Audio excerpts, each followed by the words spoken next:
When a crime boss throws his pregnant wife into a hurricane based on his mistress's lies, he expects her to vanish. He doesn't expect her to survive, give birth in the storm, and spend years quietly destroying everything he built. Victor Raines thought Elise Hart would die that night, broken, betrayed, and forgotten. But some women don't break. They sharpen themselves on betrayal and come back as something far more dangerous than any man with a gun. If you want to see how far a mother's vengeance can reach, stay until the end. Hit that like button and comment your city, so I can see how far this story travels. The hurricane hit the coastline like a fist through glass. Rain hammered the cliffside mansion in sheets so thick the ocean below disappeared into gray nothing. Wind screamed through the cypress trees, bending them nearly horizontal, ripping loose shutters and deck furniture and hurling them into the void.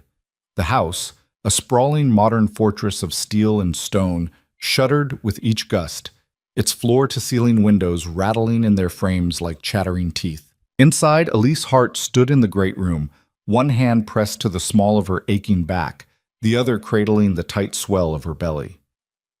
8 months pregnant.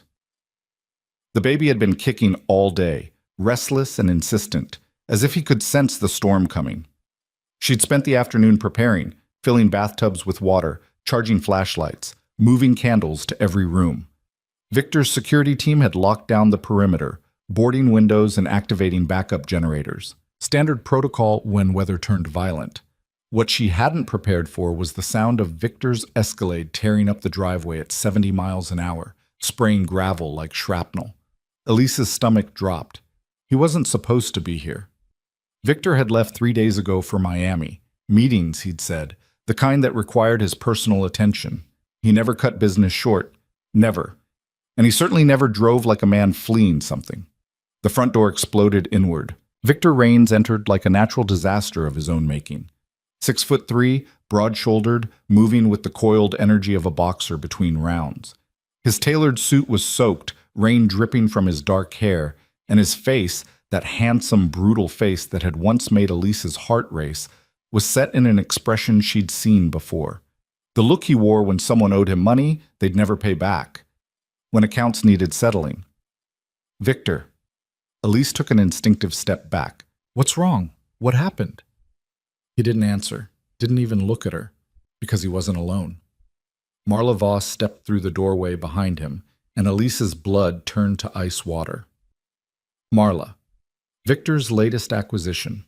26 years old, model tall, with platinum hair that fell in perfect waves past her shoulders, and a body poured into a white silk dress that clung like a second skin despite the rain. She moved with the languid confidence of a woman who'd never been told no, who'd never had to fight for anything because men simply gave her what she wanted.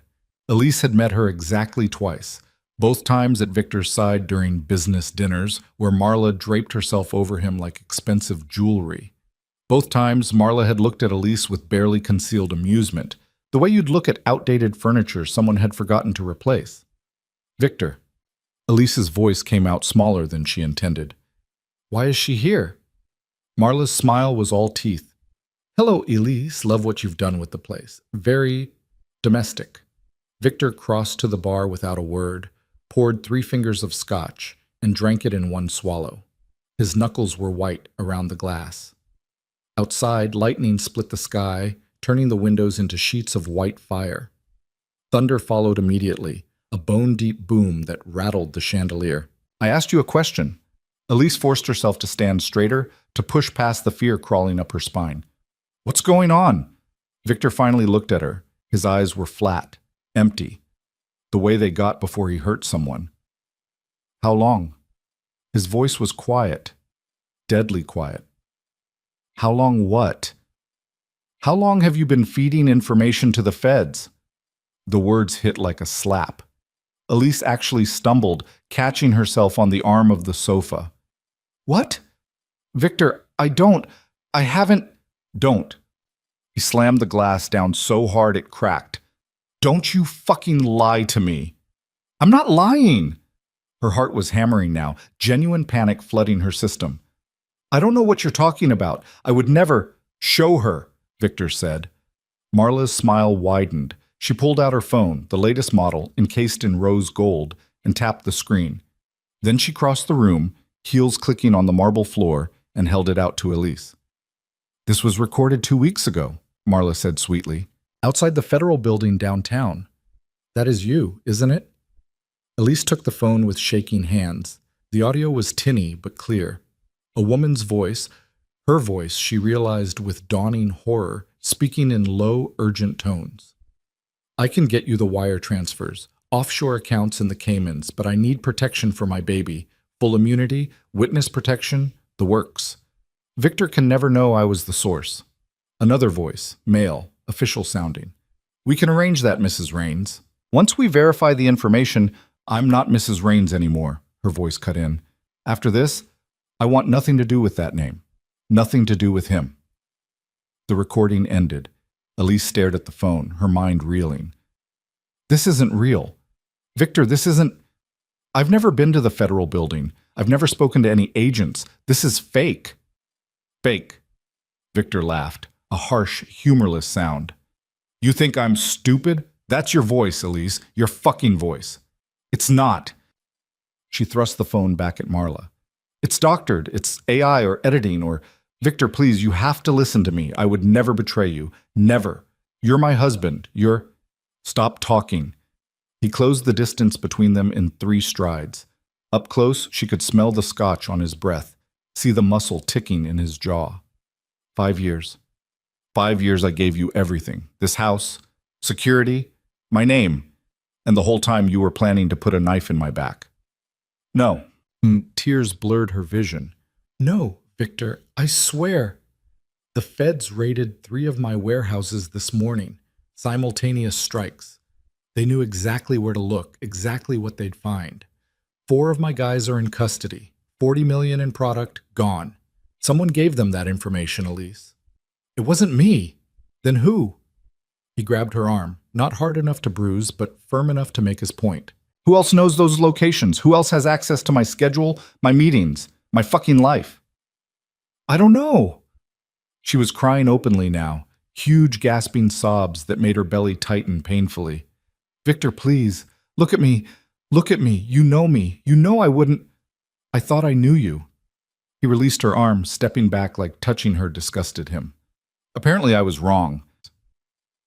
Marla had settled herself on the sofa, legs crossed, watching the whole scene with the rapt attention of someone enjoying a particularly good movie. "I told you," she said to Victor. "I told you she was playing you, but you didn't want to believe it." "Shut up," Elise snarled. She turned back to Victor, desperate. "Can't you see what she's doing? She's trying to turn you against me. That recording is fake, Victor. Get it analyzed. Run it through your tech people. They'll prove..." "I already did." Victor's voice was ice. "My best guy looked at it. He says it's clean. No signs of tampering." The floor seemed to tilt beneath Elise's feet. "Then he's lying, or he's working with her. Victor, please..." "Enough!" He turned away, running a hand through his wet hair. "I don't want to hear any more of your bullshit."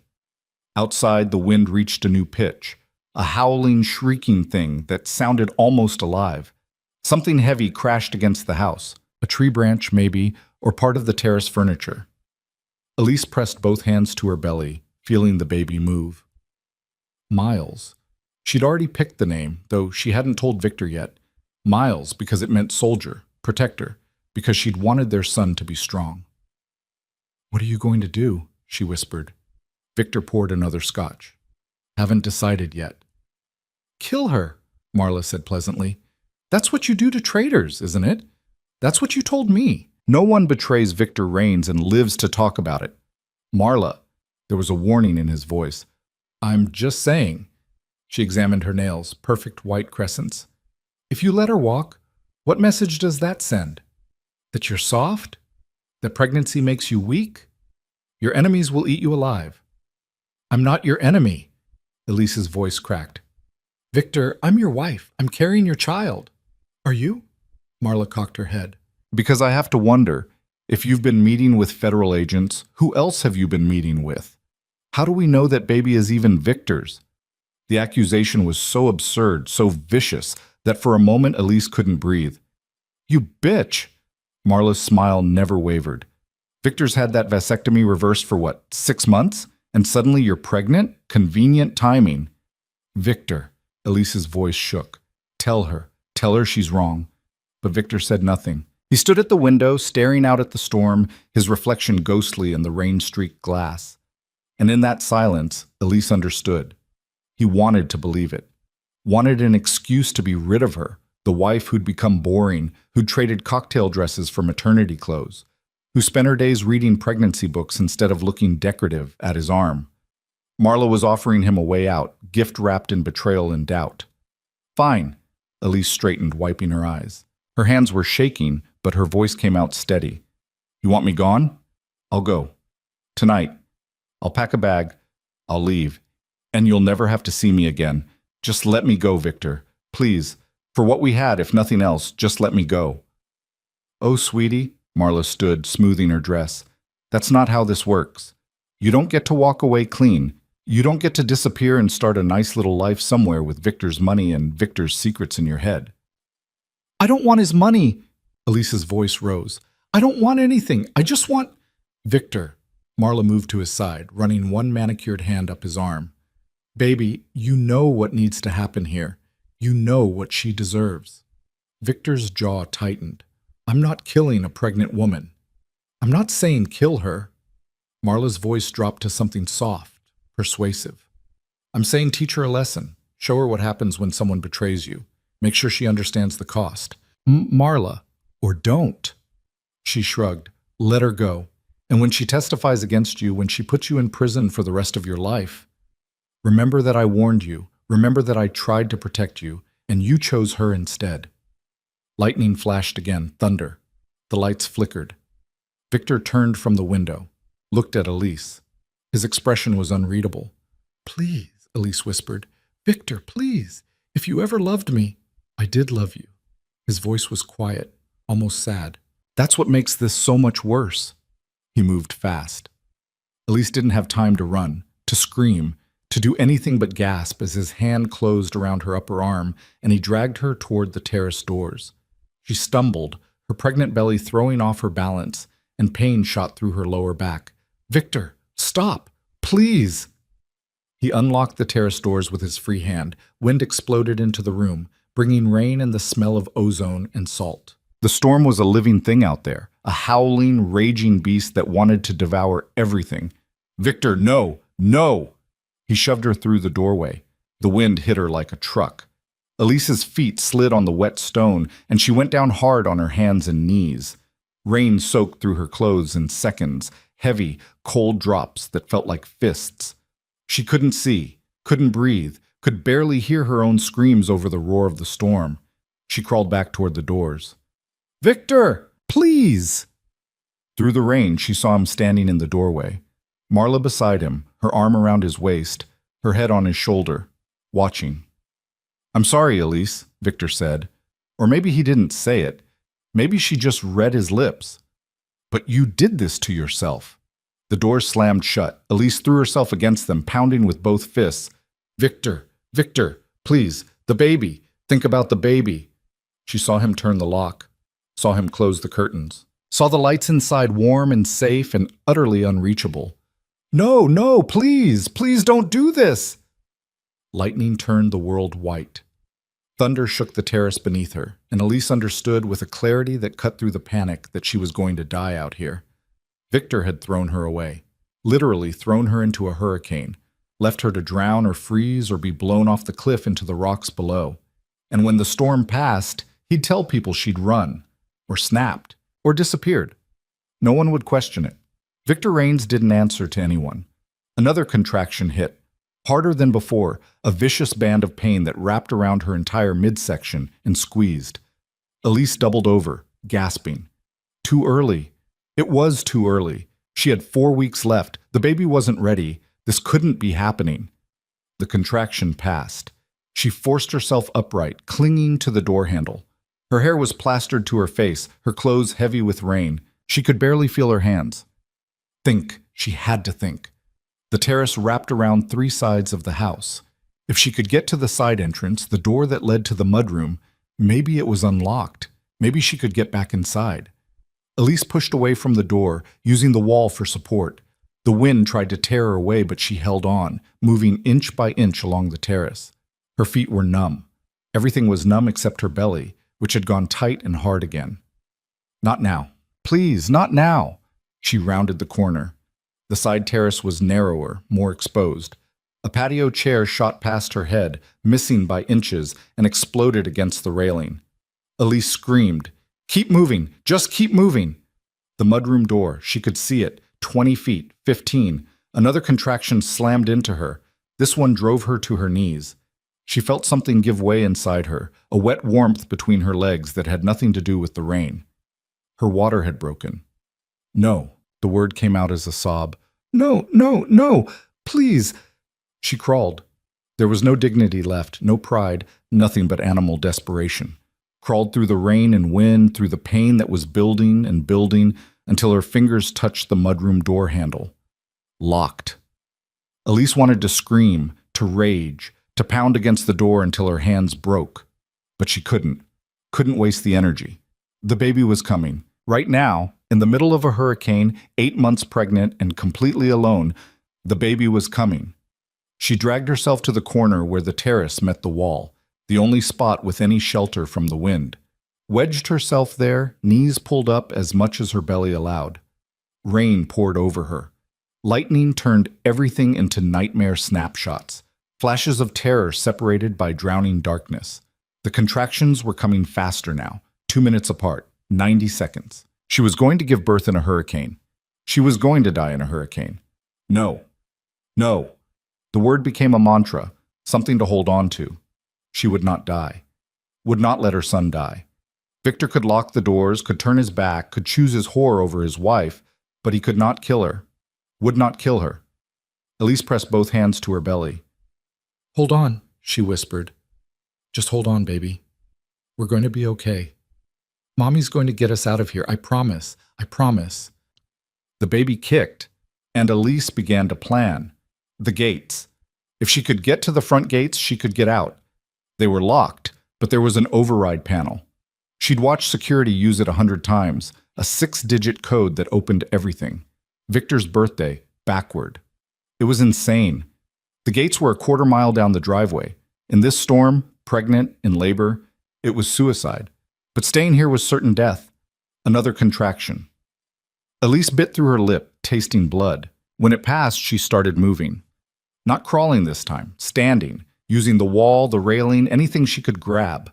Moving like a woman possessed because she was possessed by the absolute certainty that she would not die on this terrace, would not let Victor Raines be the last thing she saw. The driveway was gravel. Every step sent sharp stones biting through her bare feet. She'd lost her shoes somewhere. Didn't matter. Nothing mattered except forward. The wind was worse out here, away from the house. It grabbed her like giant hands, trying to lift her, throw her. Elise walked bent nearly double, one arm wrapped around her belly, the other reaching out blindly. Lightning showed her cypress trees bending like grass, showed her the ocean far below, massive waves exploding against the cliff, showed her how far she still had to go. She fell, hit the gravel hard enough to knock the breath from her lungs. For a moment she just lay there, unable to move, unable to think. Rain filled her mouth. She was so cold, so tired. The baby kicked again, harder this time, angry. Elise laughed, actually laughed, a sound that was half sob. "Okay," she whispered. "Okay, baby, I hear you." She got up.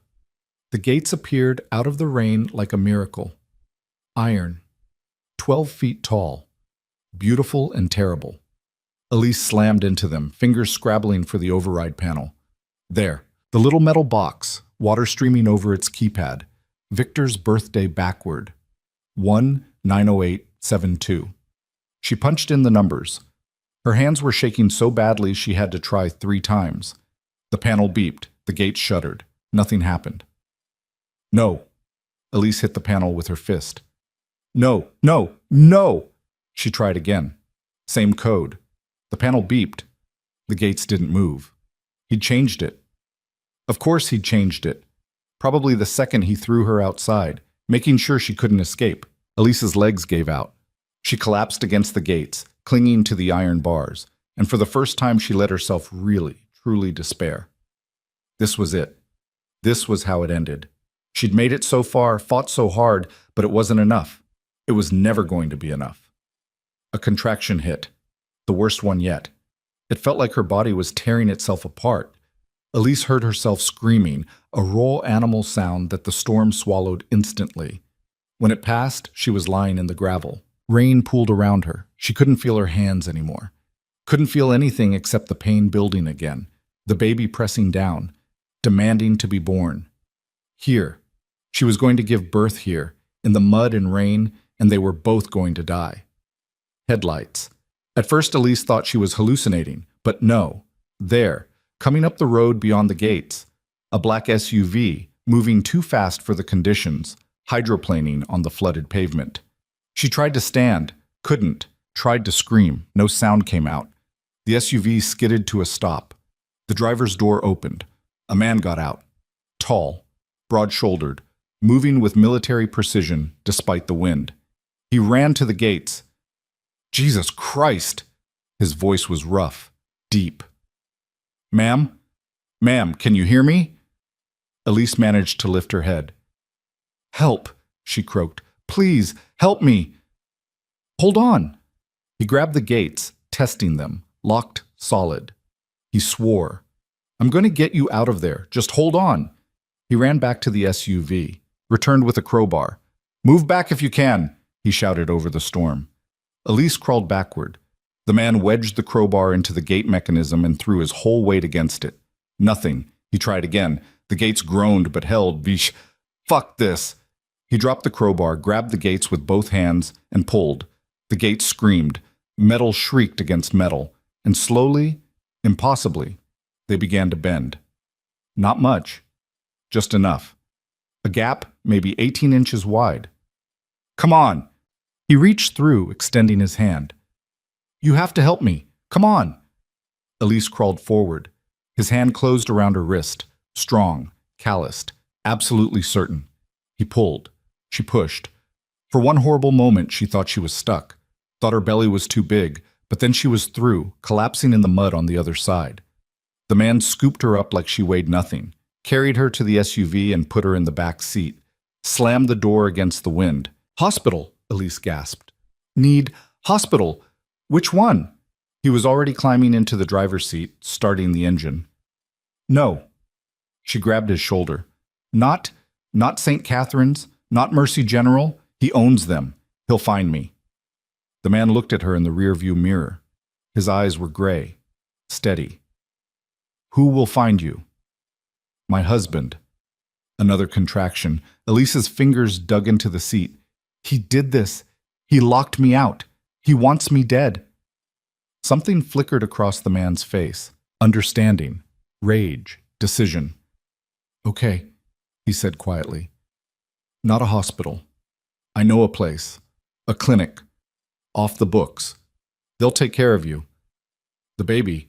It's too early. They'll take care of you both. He threw the SUV into gear. My name's Nolan. Nolan Pierce. What's yours? Elise, she whispered. Elise Hart. Okay, Elise Hart. Hold on tight. The SUV roared into the storm. The clinic was a converted warehouse in the industrial district, the kind of place that didn't advertise and didn't ask questions. Nolan carried Elise through a side entrance while rain hammered the corrugated metal roof like machine gun fire. Inside, fluorescent lights buzzed over concrete floors painted institutional gray. The smell hit her immediately. Antiseptic, bleach, and beneath it something organic and sharp. Blood, maybe. Or fear. A woman in scrubs appeared from a back room. 50s, steel gray hair pulled into a tight bun. The kind of face that had seen everything and been surprised by none of it. Nolan. Her voice was flat, professional. What do we have? Full-term pregnancy, water broke, contractions 2 minutes apart. He laid Elise on a gurney that had appeared from somewhere. She needs immediate care. The woman's eyes swept over Elise, taking in the soaked clothes, the bare feet, the way Elise's hands clutched her belly. Who did this to you? Does it matter? Elise's voice came out in gasps. Can you help my baby? I can try. The woman grabbed the gurney. Nolan, wait outside. I'll stay. You'll wait outside. She was already pushing Elise down a hallway. Unless you've developed medical training in the last 6 months. Elise caught a glimpse of Nolan's face, frustrated, worried, before the doors swung shut between them. The delivery room was small but clean. Medical equipment that looked newer than the building itself lined the walls. The woman worked fast, stripping away Elise's wet clothes, covering her with warm blankets, checking vitals with practiced efficiency. "My name's Dr. Sarah Chen," she said, wrapping a blood pressure cuff around Elise's arm. "I'm going to take care of you, but I need you to be honest with me. Are you running from someone?" "My husband." "Does he know you're here?" "No?" Another contraction. Elise gritted her teeth. "He thinks I'm dead." Dr. Chen's expression didn't change. "Good. Let's keep it that way." She moved to examine Elise, her touch gentle but thorough. "You're at 7 centimeters. Baby's in position. This is going to happen fast." "It's too early." Tears leaked from the corners of Elise's eyes. 4 weeks too early. What if something's wrong? 36 weeks isn't too early. It's borderline, but babies are born healthy at 36 weeks all the time. Dr. Chen's voice was calm. "Comes, I need you to push. The next 3 contractions come. I need you to push. The next 3 contractions come. I need you to push. The next 3 contractions come. I need you to push. The next 3 contractions come. I need you to push. The next 3 contractions come. I need you to push. The next 3 contractions come. I need you to push. The next 3 contractions come. I need you to push. The next 3 contractions come. I need you to push. The next 3 contractions come. I need you to push. The next 3 contractions come. I need you to push. The next 3 contractions come. I need you to push.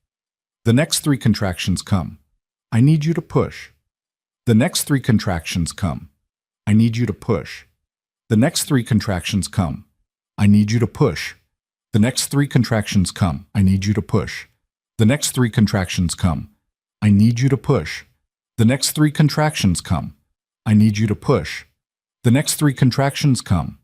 I need you to push. The next 3 contractions come. I need you to push. The next 3 contractions come. I need you to push. The next 3 contractions come. I need you to push. The next 3 contractions come. I need you to push. The next 3 contractions come. I need you to push. The next 3 contractions come. I need you to push. The next 3 contractions come. I need you to push. The next 3 contractions come. I need you to push. The next 3 contractions come. I need you to push. The next 3 contractions come. I need you to push. The next 3 contractions come. I need you to push. The next 3 contractions come. I need you to push. The next 3 contractions come. I need you to push. The next 3 contractions come. I need you to push. The next 3 contractions come. I need you to push. The next 3 contractions come. I need you to push. The next 3 contractions come. I need you to push. The next 3 contractions come. I need you to push. The next 3 contractions come. I need you to push. The next 3 contractions come. I need you to push. The next 3 contractions come. I need you to push. The next 3 contractions come. I need you to push. The next 3 contractions come. I need you to push. The next 3 contractions come. I need you to push. The next 3 contractions come. I need you to push. The next 3 contractions come. I need you to push. The next 3 contractions come. I need you to push. The next 3 contractions come. I need you to push. The next 3 contractions come. I need you to push. The next 3 contractions come. I need you to push. The next 3 contractions come. I need you to comes. I need you to push. The next 3 hours blurred into a nightmare of pain and effort. Elise had read the books, taken the classes, thought she understood what labor meant. She'd understood nothing.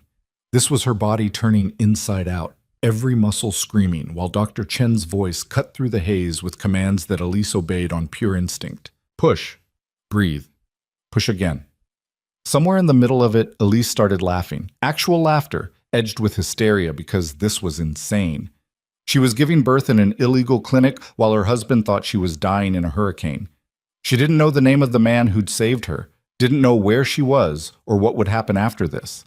All she knew was the pain in Dr. Chen's voice and the absolute certainty that she would not quit. Not now.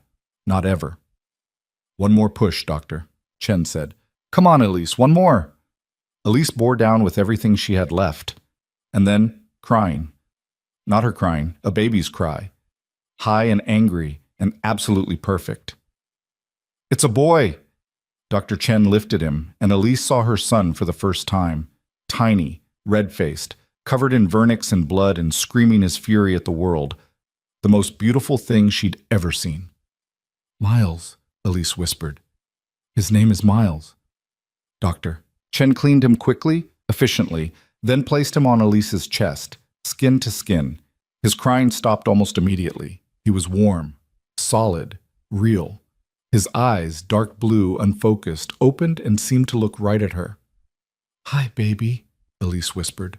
Her voice broke. "Hi, I'm your mama. I'm your mama and I love you and I'm going to keep you safe. I promise. No matter what it takes." Miles made a small sound, not quite a cry, something softer. Elise pressed her lips to his forehead and felt something fundamental shift inside her. Everything before this moment, the mansion, the marriage, even the terror of the last few hours, suddenly felt like prologue. This was the story. This tiny, perfect person in her arms. Victor could rot in hell. Dr. Chen finished the delivery, cleaned Elise up, and brought her water and something that looked like hospital food but tasted like heaven. Elise ate mechanically, unable to take her eyes off Miles. He'd fallen asleep on her chest, one tiny fist curled against her collarbone. "He's healthy," Dr. Chen said. 5 pounds, 8 ounces, good weight for 36 weeks, lungs are clear, no signs of distress. You did good. Thank you." The words felt inadequate. I can't pay you, not right now. Everything I had, Nolan already paid." Dr. Chen pulled up a chair. "And before you ask, no, I don't know how he affords it. I learned a long time ago not to ask questions about Nolan Pierce." "Who is he?" "Someone who helps people." Dr. Chen's expression softened slightly. "He showed up here about 2 years ago. Brings me people who can't go to regular hospitals, runaways, assault victims. People in witness protection who aren't quite protected enough. He pays in cash, he doesn't leave trails, and he's never once asked me to do anything illegal. This clinic is completely legal. I have a license. All my equipment is registered, I just don't advertise, and I don't report to anyone I don't have to." She paused. "Your husband, is he someone Nolan should be worried about?" Elise looked down at Miles. "My husband is someone everyone should be worried about." "Does he have a name?" "Victor Rains." Dr. Chen's face went carefully blank. "The Victor Rains." "Yes." "Jesus." Dr. Chen stood, paced to the window, looked out at the rain that was finally starting to ease. "You're the wife who disappeared. It's already on the news. They're saying you walked out during the storm, that you might have—" She stopped. "Might have what?" "Killed yourself." Dr. Chen turned back. "Victor held a press conference 3 hours ago, said you'd been depressed, that the pregnancy had been hard on you, that he'd tried to get you help, but you refused. He's got half the police force out looking for you." Elise's blood ran cold. "He's not looking for me. He's making sure no one questions it when they find my body. Except they won't find your body, because you're alive. For now." Elise shifted Miles carefully, supporting his head. "Victor doesn't leave loose ends. If he finds out I survived, then we make sure he doesn't find out." Dr. Chen's voice was firm. "You need to disappear, real disappearance, not the kind where you leave a trail, new identity, new city, new life." "I don't know how to do that. Nolan does." "Doctor," Chen moved to the door. "Rest. I'll send him in." She left before Elise could protest. Nolan appeared a few minutes later, still wearing the same wet clothes, his dark hair pushed back from his face. He stopped in the doorway, his gray eyes finding Miles first, then Elise. "Congratulations," he said quietly. "Thank you." Elise adjusted the blanket around Miles. "Dr. Chen says you paid for this. For everything. It's handled. I'll pay you back somehow. I don't know how, but I don't want your money." He crossed to the chair Dr. Chen had vacated, sat down carefully. Up close, Elise could see he was younger than she'd thought. Early 30s, maybe. Tired. The kind of tired that came from carrying weight that wasn't yours. I want to know what you need. I need, Elise's voice caught. I need to not exist. Victor can't know I'm alive. Can't know about Miles. If he finds out, he won't. Nolan's voice was certain. I can get you documents. New identity, social security number, birth certificate for your son. It'll take a few days, but it'll be clean, unbreakable. Why are you helping me? Does it matter? Yes. Elise met his eyes. Everyone wants something. What do you want? Nolan was quiet for a long moment. Outside, thunder rumbled, distant now, the storm moving inland. Finally, he said, 3 years ago, I watched someone I cared about die because I wasn't fast enough, wasn't smart enough, wasn't there when it mattered. His jaw tightened. I can't fix that, but I can make sure it doesn't happen to someone else. I'm sorry. Don't be. Just let me help you. Elise looked down at Miles, at his tiny, perfect face, his miniature fingers. If I disappear, Victor wins. He gets to keep everything. The house, the money, the business. He gets to rewrite history, make me into the crazy wife who couldn't handle reality. He gets to move that woman into my home, and Elise. Nolan leaned forward. You're alive. Your son is alive. That's not Victor winning. That's you winning. Everything else is just noise. No. The word came out harder than she intended. No, it's not. Victor threw me into a hurricane while his mistress watched. He locked the doors and left me to die. And you want me to just, what, run away? Change my name and pretend it never happened? I want you to survive. I want justice. Justice gets you killed. Nolan's voice sharpened. You go after Victor Rains, he'll bury you. And this time, there won't be anyone driving by at the right moment. There won't be a second chance. Then I'll be smart about it. Elise's hand tightened on Miles. I know things about his business, his associates, his properties. I was his wife for 5 years. I know where the bodies are buried, literally. And what are you going to do with that information? Go to the police? Nolan shook his head. Half of them are on his payroll. The other half are too scared to touch him. Then I'll find someone who isn't scared. That someone will end up dead. Fine, Elise's voice was ice. Then I'll do it myself. Nolan stared at her. In the silence, Miles stirred, making soft sleep sounds. Finally, Nolan said, You're serious. Completely. You just gave birth 3 hours ago. I'm aware. You have a newborn who needs you, which is exactly why I can't let Victor get away with this. Elise adjusted Miles, making sure he was secure. What happens when Miles gets older? When he starts asking questions about his father? What do I tell him? That Daddy tried to kill us, but Mommy ran away and let him win? You tell him you survived, that you built a new life. That's not weakness, Elise. That's strength. No, she met Nolan's eyes. Strength is making sure Victor pays for what he did. Making sure Marla pays. Making sure everyone who stood by and let it happen understands there are consequences. Nolan stood, paced to the window. You want revenge. I want justice. They're not the same thing. Sometimes they are. He turned back, studying her face. If I help you, and that's a big if, it's not going to be quick. It's not going to be dramatic. You don't get to march into his office with a gun and a speech. I know. It'll take years, maybe decades.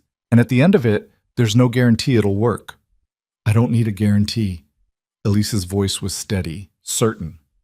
I just need a chance. Nolan was quiet for a long moment. Then slowly, he smiled. You know what? You remind me of someone. Who? Me. After I lost someone I loved. He moved back to the chair. Okay, here's what we're going to do. First, we get you healthy. You and Miles both. You need at least a week of recovery, and he needs to be monitored to make sure there are no complications from the early birth. I can't stay here that long. If Victor thinks you're dead, Dr. Chen's clinic isn't registered to her real name, and it's not connected to any database he can access. You're safe here. For now. Elise nodded slowly. Second, Nolan continued, we build your new identity. Not just documents, a whole background. Work history, references, rental history. It needs to be airtight because Victor will be looking, Maybe not actively, but he'll have feelers out. If you surface anywhere obvious, he'll find you. What kind of identity? What do you want to be? Elise looked down at Miles. What did she want to be? Not Victor's wife, not the woman who'd once thought love meant expensive dinners and penthouse views, someone new, someone stronger. I want to work, she said quietly. I want to earn my own money. Build my own life. Doing what? I don't know. I have a degree in business administration, but I never used it. Victor didn't want me to work. Said it wasn't necessary. Nolan's expression darkened. Of course he did. Okay, business administration. That's good. We can work with that. And I want, Elise hesitated. I want to understand how Victor's business works. The real business, not the legitimate front. If I'm going to take him down, I need to know how he operates. That's dangerous knowledge. I'm already in danger. I'd rather be dangerous back. Nolan studied her for a moment, then nodded. Third step. We wait. Let Victor get comfortable. Let him think you're really gone. Let him marry his mistress or promote her to queen or whatever the hell he's planning. And while he's getting comfortable, you're learning, training, building resources. How long? As long as it takes. Nolan's voice was firm. Revenge is a dish best served cold, Elise. If you rush this, if you get impatient, Victor will destroy you. But if you're willing to wait, if you're willing to be smart and strategic, then maybe you have a chance. Miles woke up then, his face scrunching in pre-cry distress. Elise immediately adjusted him, murmuring soft reassurances. He quieted, his tiny mouth seeking, and she realized he was hungry. She looked at Nolan, suddenly awkward. I'll give you privacy. He stood. Think about what I said. You don't have to decide tonight, but Elise, he paused at the door. Whatever you decide, I'll help you. New life or revenge or both. You saved yourself tonight. You got yourself to those gates. Most people would have given up long before that. You didn't. That tells me everything I need to know. He left. Elise looked down at Miles, who was rooting against her chest with increasing frustration. Okay, baby, she whispered. Let's figure this out together. The next week passed in a blur of feeding schedules and diaper changes and learning how to be a mother while her body healed from trauma. Dr. Chen checked on them twice a day, monitoring Miles's weight and making sure Elise's recovery was progressing normally. Nolan came by every evening, bringing food and supplies and slowly, carefully laying out his plan. He ran a security consulting firm, completely legitimate, he assured her, with corporate clients and government contracts and everything above board. But he also had connections, people who owed him favors, people who could make things happen without asking questions. I can get you a job, he told her on the fourth day. Starting position, nothing glamorous. Administrative work for one of my clients. It'll give you income, work history, a reason to be in the city. What city? Your choice. But I'd recommend staying local. Disappearing to another state looks suspicious. Staying here, hiding in plain sight, that's the last thing Victor would expect. Elise considered that. He'll have people everywhere, eyes everywhere. He will. But he'll be looking for Elise Raines, scared, pregnant, helpless. He won't be looking for... Nolan pulled out a folder. Maya Winters, single mother, moved here from Ohio 6 months ago. Rented a small apartment downtown. Works as an administrative assistant for Pierce Security Solutions. Keeps to herself. Unremarkable. Invisible. Elise took the folder. Inside were documents that looked decades old. Birth certificate, social security card, high school diploma, even a few credit card statements. How did you... Don't ask. She flipped through the pages. Maya Winters had a whole life here. References from previous employers, a rental history, even a couple of parking tickets. This is incredible, Elise whispered. It's a foundation. The rest is up to you. Nolan pulled out another folder. This is everything I could compile on Victor's business in the last week. Property holdings, shell companies, known associates. It's not complete. The man's got more layers than an onion, but it's a start. Elise opened the second folder and felt her breath catch. Pages and pages of information. Addresses, names, financial records. Things she'd overheard or half seen during her marriage, but never quite understood. There, she said, pointing to a company name. Meridian Holdings. That's the one Victor uses for the offshore accounts. Nolan leaned in. You're sure? Positive. I saw the paperwork once, years ago. He got drunk at a party and left his briefcase open. I didn't understand what I was looking at then, but I remember the name. That's good. Nolan made a note. What else do you remember? They spent the next 2 hours going through the documents, Elise adding details and context to Nolan's research. She knew more than she'd realized. Names of Victor's lawyers, locations of properties he owned under false names, the schedule he kept for his real business, the one that had nothing to do with the luxury car dealerships he claimed as his primary income. He meets with his top guys every third Thursday, she said, at a restaurant called Costello's. They take the private room and back, and Victor sweeps it for bugs himself before anyone talks business. How do you know that? I used to go with him, early in the marriage when he wanted me decorative. Elise's voice was bitter. He thought I wasn't listening, thought I was too stupid to understand what I was hearing, but I heard everything. Nolan sat back, studying her. You're going to be good at this.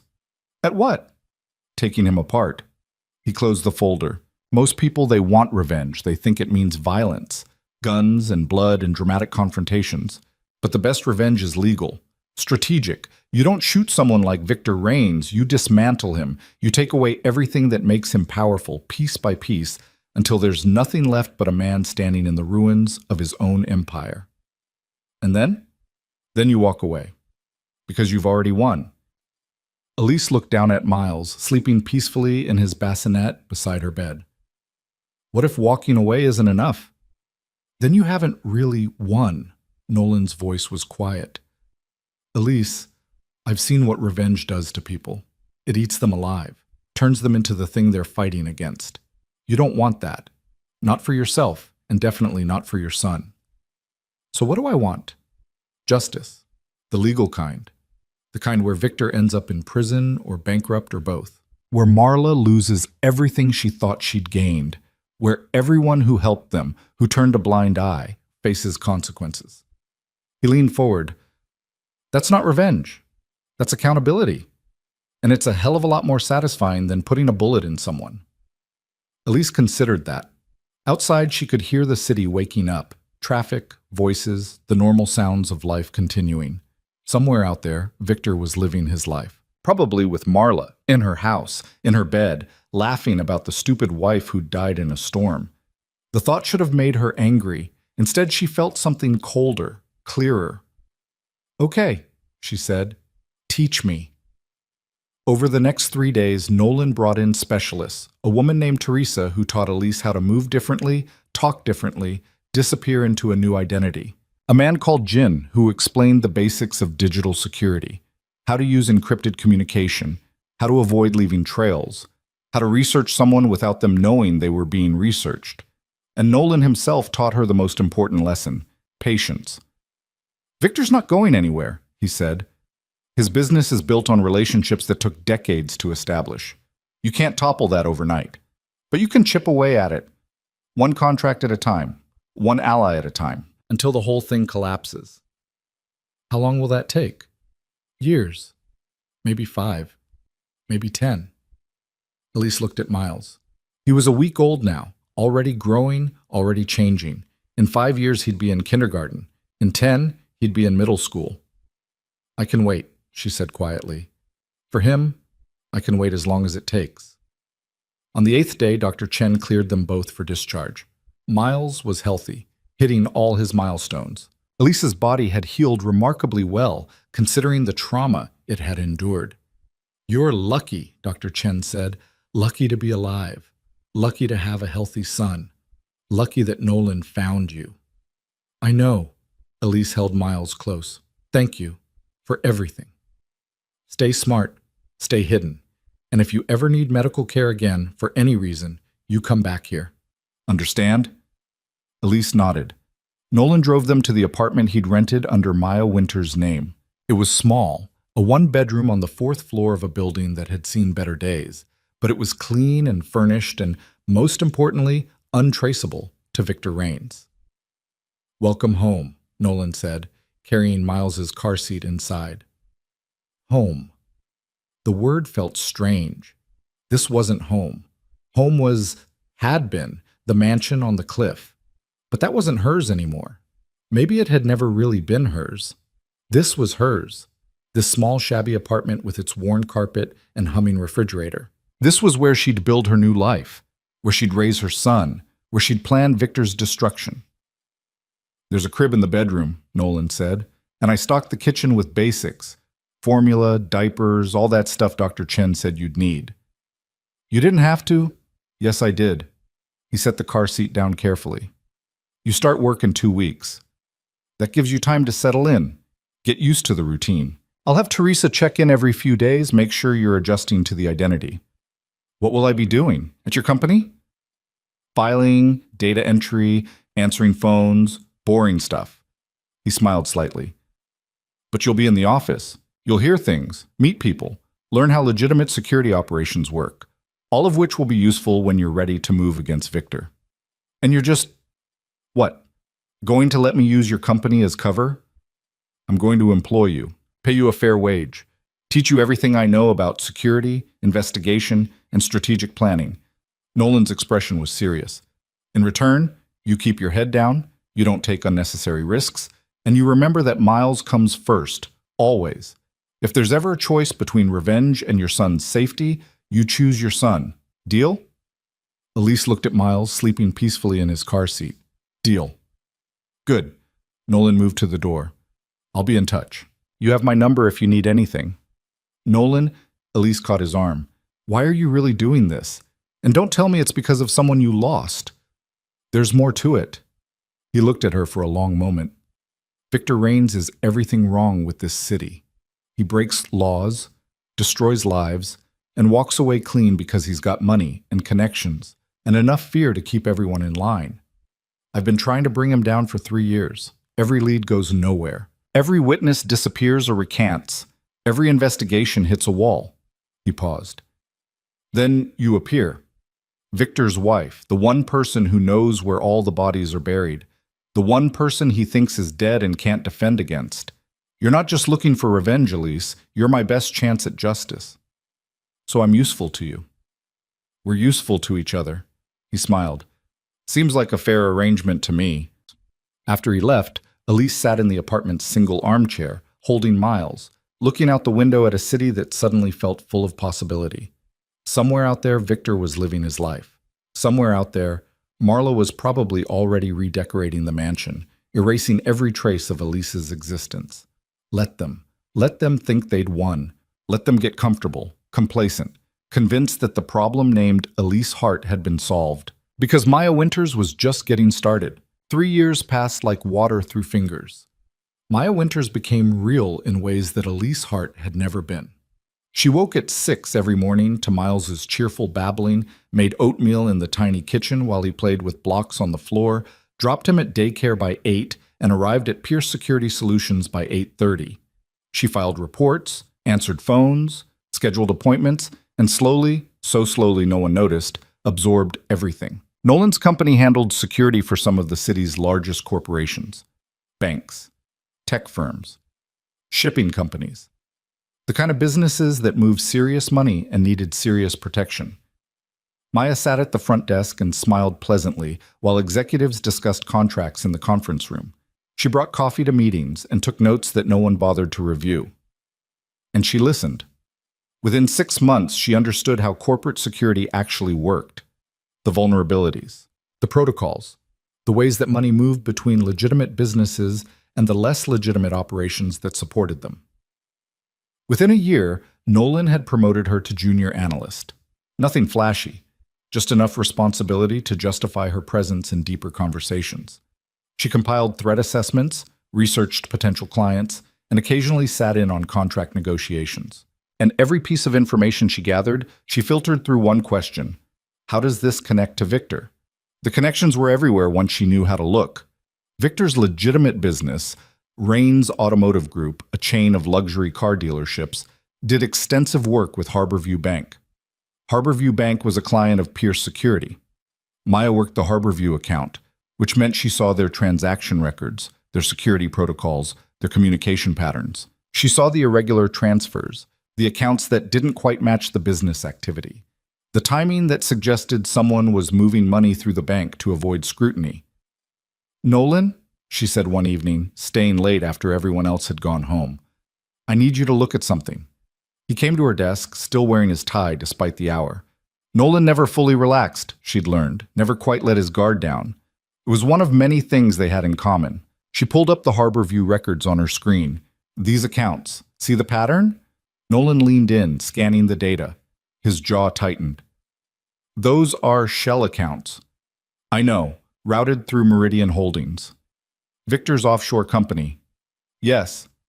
Maya highlighted a series of transactions. "He's using Harborview to clean money from his real business. Small amounts, nothing that would trigger federal reporting requirements. But over time it's millions." Nolan straightened. "Can you prove it?" "Not yet. But I can track it. Build a timeline. Show the pattern clearly enough that someone with subpoena power could force Harborview to disclose the beneficial owners." "That someone being?" "The SEC, the FBI. Anyone with the authority to dig deeper than we can." Nolan was quiet for a moment, his expression unreadable. Then he said, "You've gotten good at this." "I had a good teacher." Maya saved the file, encrypted it, stored it in the secure partition Nolan had helped her set up on her computer. "How many clients do we have that overlap with Victor's business?" 4, maybe 5. "Why?"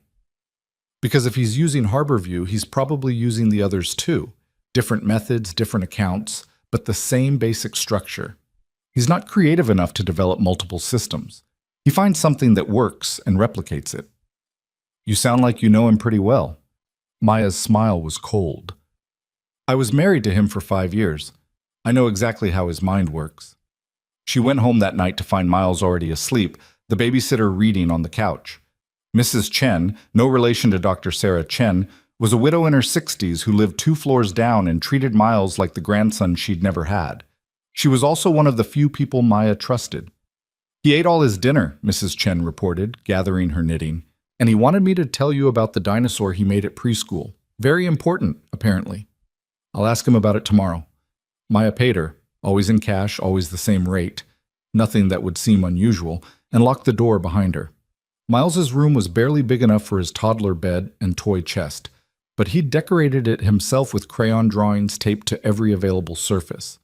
Dinosaurs, mostly, and houses, and stick figures that he insisted were Mama and me. Never a father figure. Maya had made sure of that. She stood in the doorway, watching him sleep. 3 years old, bright and curious and completely unaware that his father had tried to kill them both. Unaware that his mother spent every free moment planning the destruction of a man he'd never met. Sometimes Maya wondered if she was doing the right thing. If she should just take Nolan's original advice, disappear completely, build a quiet life somewhere far from Victor's reach, let Miles grow up normal and safe. Then she'd remember the feeling of rain on her face as she pounded on locked doors, the sound of Marla's laughter, the certainty that Victor had left her to die, and she'd go back to work. The breakthrough came on a Tuesday. Maya was reviewing security footage from one of their client sites. Routine work, looking for patterns that might indicate internal theft, when she recognized a face in the crowd. Carlo Messina, Victor's accountant, the man who knew where every dollar went, legal and otherwise. Carlo was meeting with someone at Westport Financial, another Pierce Security client. Meeting in a private office, away from cameras, the kind of meeting that didn't appear on any official calendar. Maya pulled the metadata. The meeting had lasted 47 minutes. Carlo had arrived alone and left alone. The other person, Maya ran facial recognition through their database, was Jonathan Reeves, Westport's chief compliance officer. A compliance officer meeting secretly with a known associate of organized crime. That was interesting. Maya dug deeper.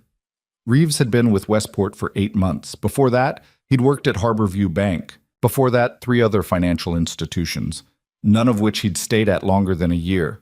She pulled his employment file. Clean record, excellent references. MBA from a respectable program. Nothing that would raise red flags during standard background screening. But Maya had learned to look beyond the surface. She cross-referenced Reeves's employment dates with known federal investigations into financial crimes. Every single company he'd worked for had been investigated within 2 years of his departure, and every investigation had ultimately failed due to missing records or uncooperative witnesses. Reeves wasn't just an employee. He was a cleaner. Someone Victor planted inside financial institutions to either facilitate his money laundering or destroy evidence when things got too hot. Nolan. Maya didn't bother with pleasantries when he answered his cell. I need a meeting. Tonight. Bring Teresa. They met at a diner 6 blocks from the office. Teresa arrived first, sliding into the booth across from Maya with the easy confidence of someone who'd spent 20 years in federal law enforcement before going private. She'd been the one to teach Maya how to build cases, how to connect disparate pieces of information into narratives that would hold up under scrutiny. This better be good, Teresa said, stealing a French fry from Maya's plate. I had plans. It's good. Maya pulled out her tablet, kept the screen angled away from the other diners. I found one of Victor's cleaners. Teresa's expression sharpened. Where? Westport Financial, Chief Compliance Officer. He's been there 8 months, which means he's probably about ready to either execute whatever Victor planted him for or disappear before the heat comes down. Nolan arrived, ordered coffee, and listened while Maya laid out everything she'd found. The pattern of employment, the failed investigations, the secret meeting with Carlo Messina. If we can flip Reeves, Maya said quietly, we can potentially unravel Victor's entire financial network. He's been inside multiple institutions. He knows how the money moves, where it goes. Who's involved? Big if, Teresa said. Guys like Reeves don't flip easy. They're paid well to keep their mouths shut, and they know what happens to people who talk. So we give him a better option. Maya's voice was calm. Witness protection, immunity, a chance to disappear somewhere Victor can't reach him. You can't offer that, Nolan pointed out. You're not law enforcement. No, but you know people who are. Nolan and Teresa exchanged a look. Finally, Teresa said, I know someone. FBI Financial Crimes Division. She's clean, not on Victor's payroll, not looking the other way. She's been trying to build a case against him for 2 years with nothing to show for it. Would she be interested in Reeves? Interested? She'd probably kiss you. Teresa grinned. But here's the thing. We can't just hand her a name and expect her to do all the work. We need to give her enough evidence to justify an approach. Something concrete that shows Reeves is dirty and worth the resources to flip. I can get that, Maya said immediately. How? Westport is our client. I have access to their systems. If Reeves is moving money for Victor, there'll be traces. Encrypted files, hidden accounts, transaction records that don't match official ledgers. I just need time to find them. Nolan shook his head. That's illegal. You'd be hacking a client's private systems. If Westport finds out, they won't. I'm careful. Maya. Elise. The name came out sharp, hard. She almost never used it anymore, but right now she needed Nolan to understand. Victor threw me into a hurricane while I was pregnant. He locked the doors and walked away. If I have to break a few laws to make sure he pays for that, I'll break them. Are you going to help me or not? The diner was quiet except for the hiss of the grill and the low murmur of other conversations. Nolan's coffee sat untouched, cooling in its cup. I'll help, he said finally. But we do this smart. No unnecessary risks. And the second it looks like you might get caught, you pull back. Understood? Understood. Teresa leaned back in the booth. You know, when Nolan first told me about you, I thought you were going to be some damsel in distress looking for a white knight. I was wrong. Good. Maya closed her tablet. Because I'm not looking to be saved. I'm looking to burn everything down. It took 3 weeks to crack Westport's internal systems. Maya worked late every night, using Pierce Security's legitimate access to client networks as cover, while she quietly bypassed Westport's additional security protocols. She found Reeves's files buried under 3 layers of encryption, financial records that showed exactly what Teresa had suspected. Reeves was facilitating transfers through Westport for at least 6 different criminal enterprises, not just Victor's, millions of dollars moving through carefully structured transactions designed to avoid detection. He was good at it. Would have been completely invisible if Maya hadn't known exactly what to look for. She compiled everything into a clean, organized file. Transaction records, account numbers, dates and amounts. A complete map of Reeves's activities over the last 8 months. Then she encrypted it, copied it to an untraceable drive, and handed it to Teresa. Your FBI friend is going to love you, Maya said. Teresa looked at the drive like it might explode. This is enough? It's enough to justify investigating Reeves.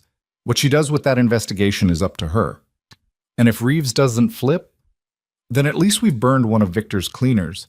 He'll have to replace Reeves, which means training someone new, which means mistakes. Either way, we win. Teresa pocketed the drive. You're kind of scary, you know that? Thank you. The FBI moved faster than Maya expected. Within a week, agents had picked up Reeves as he left work. Within 2 days, he'd negotiated a deal. Full cooperation in exchange for witness protection and immunity from prosecution. Within a month, he'd given federal investigators enough information to freeze accounts at 7 different financial institutions and issue subpoenas for records connected to Victor's various shell companies. It wasn't everything. Victor had too many layers, too many redundancies. But it was something. A crack in the armor. The first real damage Maya had managed to inflict. And Victor noticed. She was at her desk when the news broke. The local channel ran a story about federal raids on several businesses connected to what they carefully called alleged organized crime activity. They didn't name Victor, couldn't without proof, but they didn't have to. Everyone who knew anything about the city's underworld knew exactly who they meant. Maya watched the footage of federal agents carrying boxes out of a building she recognized as one of Victor's front operations. Watched them load everything into unmarked vans. Watched Carlo Messina being escorted out in handcuffs, his expensive suit rumpled, his face carefully blank. She felt nothing. No satisfaction, no triumph, no anger, just cold calculation. One operation down, dozens more to go. Maya. She looked up to find Nolan standing beside her desk. His expression was tense.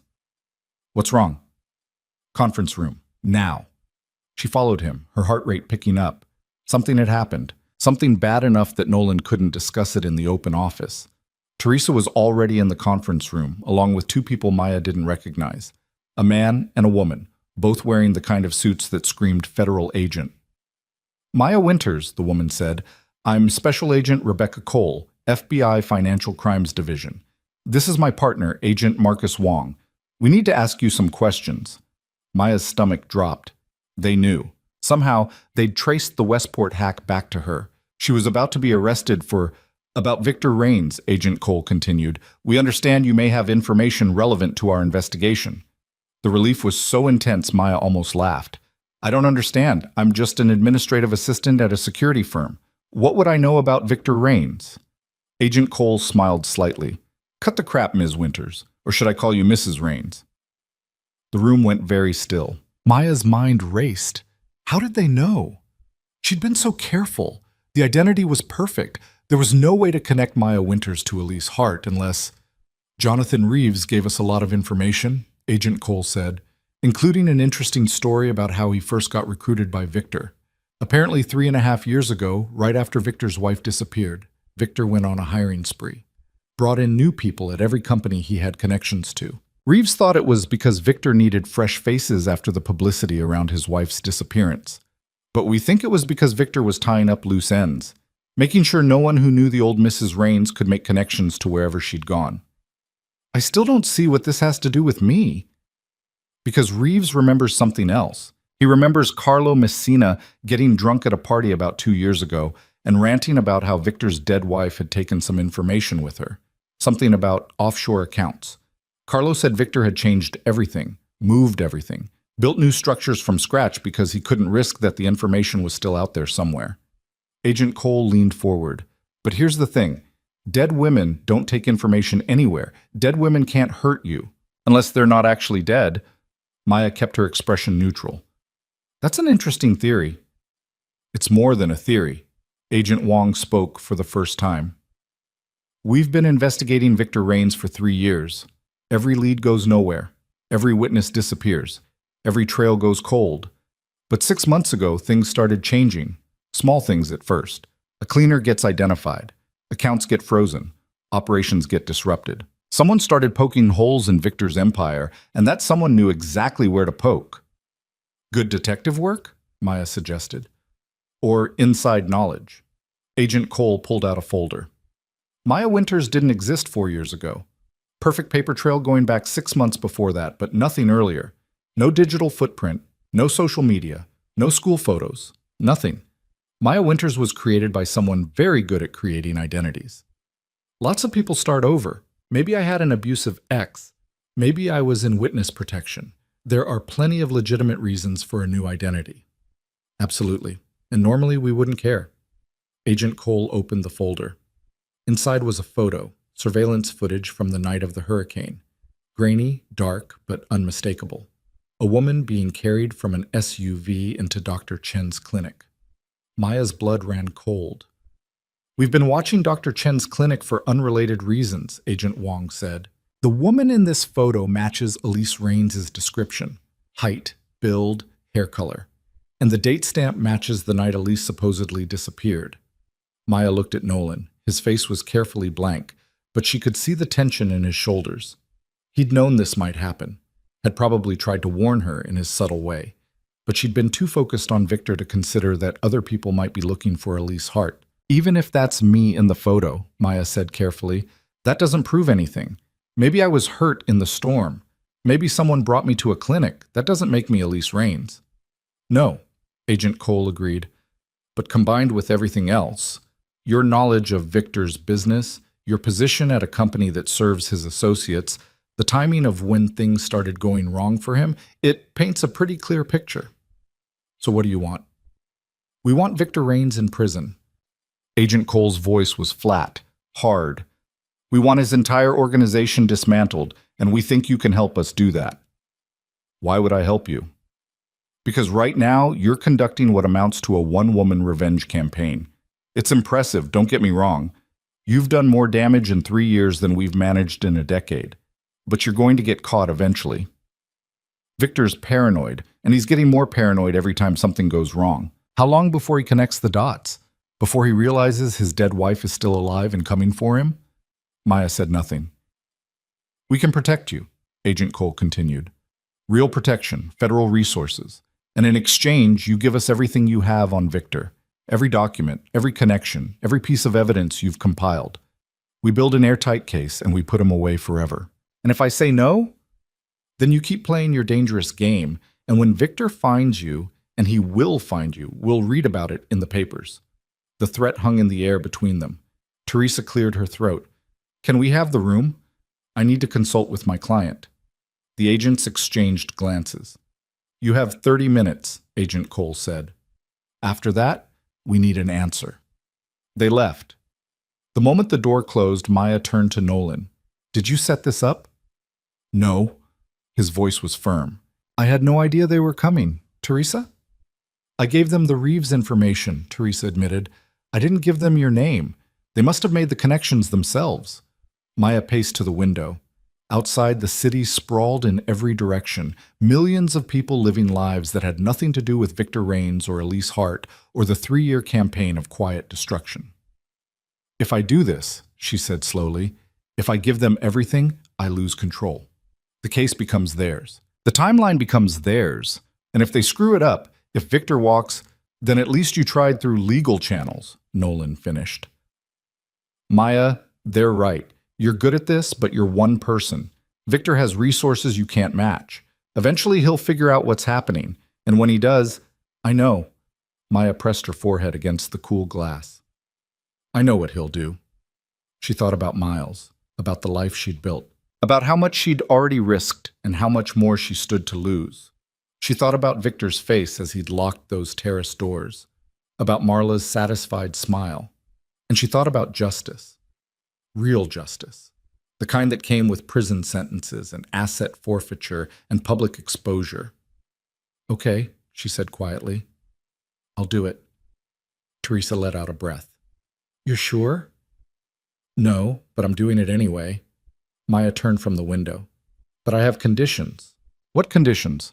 "First, Miles's identity stays protected. No matter what happens, no one connects him to Victor. He gets to grow up normal." "Agreed," Nolan said immediately. "Second, I want to stay involved. I'm not just handing over files and walking away. I want to work the case, help build it, make sure it's done right. The FBI might not go for that. Then they don't get my cooperation. Maya's voice was steel. I've spent 3 years on this. I know Victor's operation better than anyone. They'd be stupid not to use me. Teresa nodded slowly. I'll make the argument. What else? Third, Maya hesitated. When this is over, when Victor's in custody and the case is closed, I want my old name back, legally. I want to be Elise Hart again. I want Miles to know who his mother really is. That's dangerous, Nolan warned. Victor has people, even in prison. I don't care. I'm not hiding forever. I'm not letting him take my name along with everything else. The silence stretched. Finally, Nolan said, Okay, we'll make it happen. Maya walked to the door, paused with her hand on the handle. Thank you, both of you, for everything you've done, for believing this was possible. You did the hard part, Teresa said quietly. We just provided resources. Maya opened the door. Agents Cole and Wong were waiting in the hallway, exactly where she'd known they'd be. I'm in, Maya said, but we do this my way. And if you screw it up, if you let Victor walk because of some procedural mistake or bureaucratic bullshit, I will finish what I started. Understand? Agent Cole smiled. Perfectly.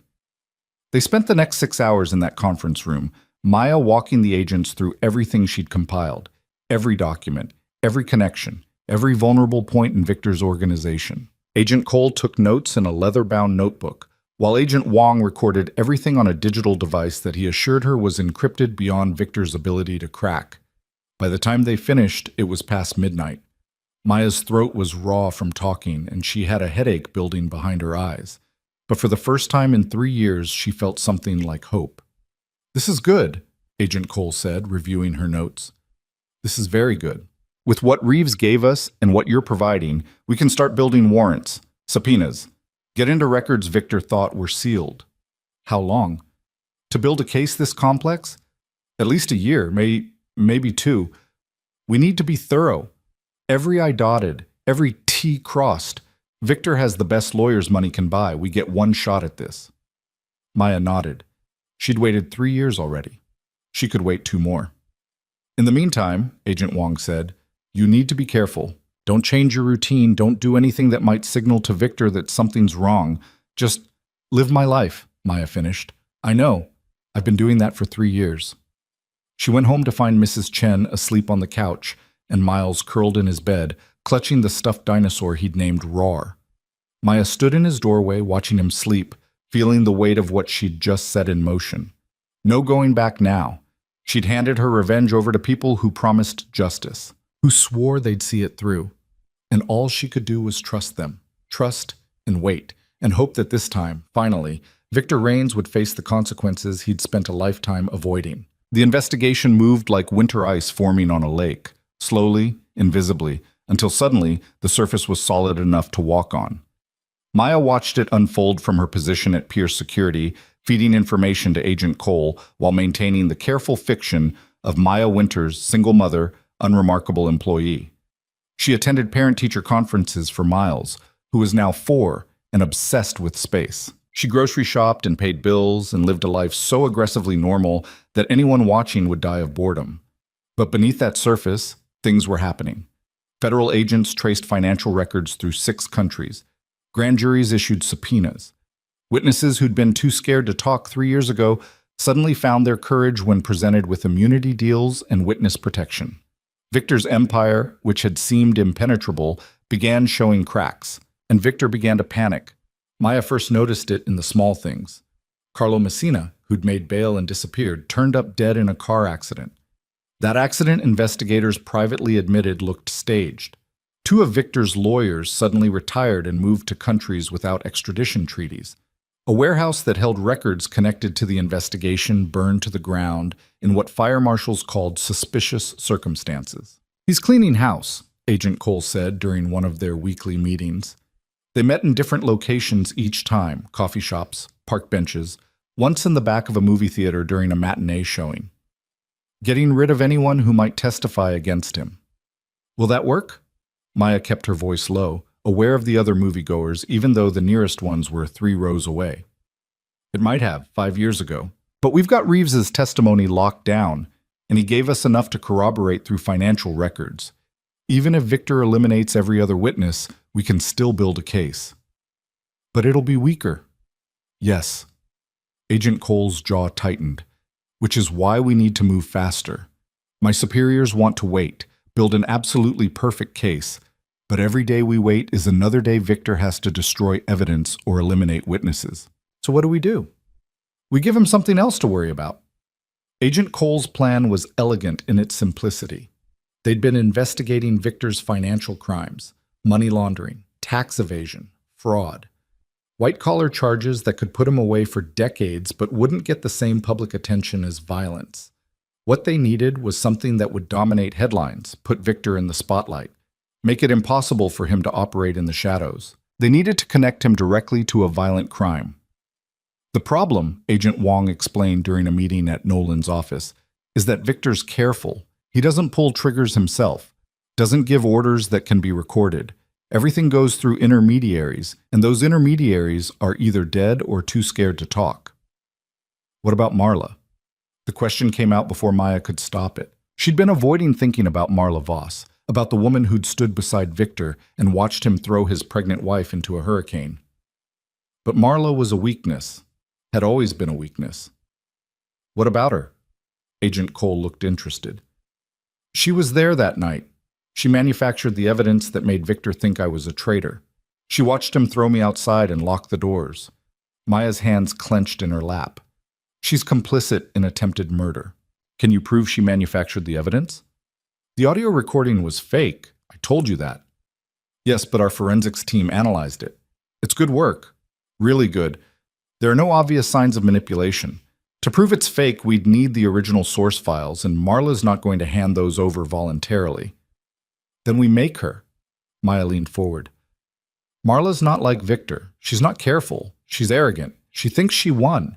That makes her vulnerable. Nolan spoke up from where he'd been listening silently. What are you thinking? Marla's living in my house, using my things, playing the role of Victor's devoted partner. But she's not his wife. He never divorced me because he thinks I'm dead, which means legally, everything that was mine still is mine. Where are you going with this? Agent Cole asked. I want my house back. Maya's voice was steel. I want to file a petition with the courts declaring that I'm alive, that my marriage to Victor is still valid, and that Marla Voss is illegally occupying my property. It'll be public record. It'll be in every newspaper, and it'll force Victor to respond. The room went silent. Finally, Agent Wong said, That's insane. You'd be painting a target on your back. The target's already there. Victor just doesn't know it yet. Maya's voice was calm. This way. We control the narrative. We choose when and how to reveal that I'm alive, and we watch how Victor reacts. People make mistakes when they're panicking. They also make bodies disappear, Nolan said quietly. Maya, if you do this, if you come forward publicly, Victor will come for you, not through intermediaries, not through careful planning. He'll come directly, and he'll come hard. Good. Maya met his eyes. Let him come. The FBI will be watching, you'll be watching. And this time, when he tries to kill me, we'll have evidence that sticks. Agent Cole studied her face. You want to be bait. I want to end this. And if that means putting myself in Victor's crosshairs, then that's what it takes. What about Miles? Teresa asked. If Victor knows you're alive, he'll know about Miles. He'll use him to get to you. Which is why Miles won't be anywhere Victor can reach him. Maya had thought this through during the sleepless nights after first considering the plan. We move him before I file anything, someplace safe, someplace Victor doesn't know about. Witness protection? If necessary, or maybe just, Maya looked at Nolan, with someone I trust to keep him safe no matter what happens. Nolan's expression shifted. You want me to take him. Just temporarily. Until this is over. Until Victor's in custody and can't hurt him. Maya, I don't know how to take care of a 4-year-old. You saved us once. I'm asking you to save him again. Maya's voice cracked slightly. Please, Nolan, you're the only person I trust completely. The silence stretched. Finally, Nolan nodded.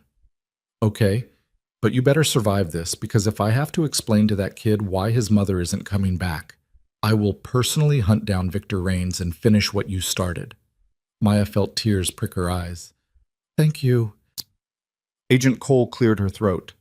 Assuming we go forward with this plan, and I'm not saying we should, we'd need to prepare. You'd need security, a safe house, a full protective detail. An evidence collection, Agent Wong added. If Victor comes after you, we need to catch it on video, audio, something that proves beyond doubt that he's attempting murder. Wire her, Teresa suggested. Full coverage, audio and video, and put surveillance on every approach to wherever she's staying. That could work?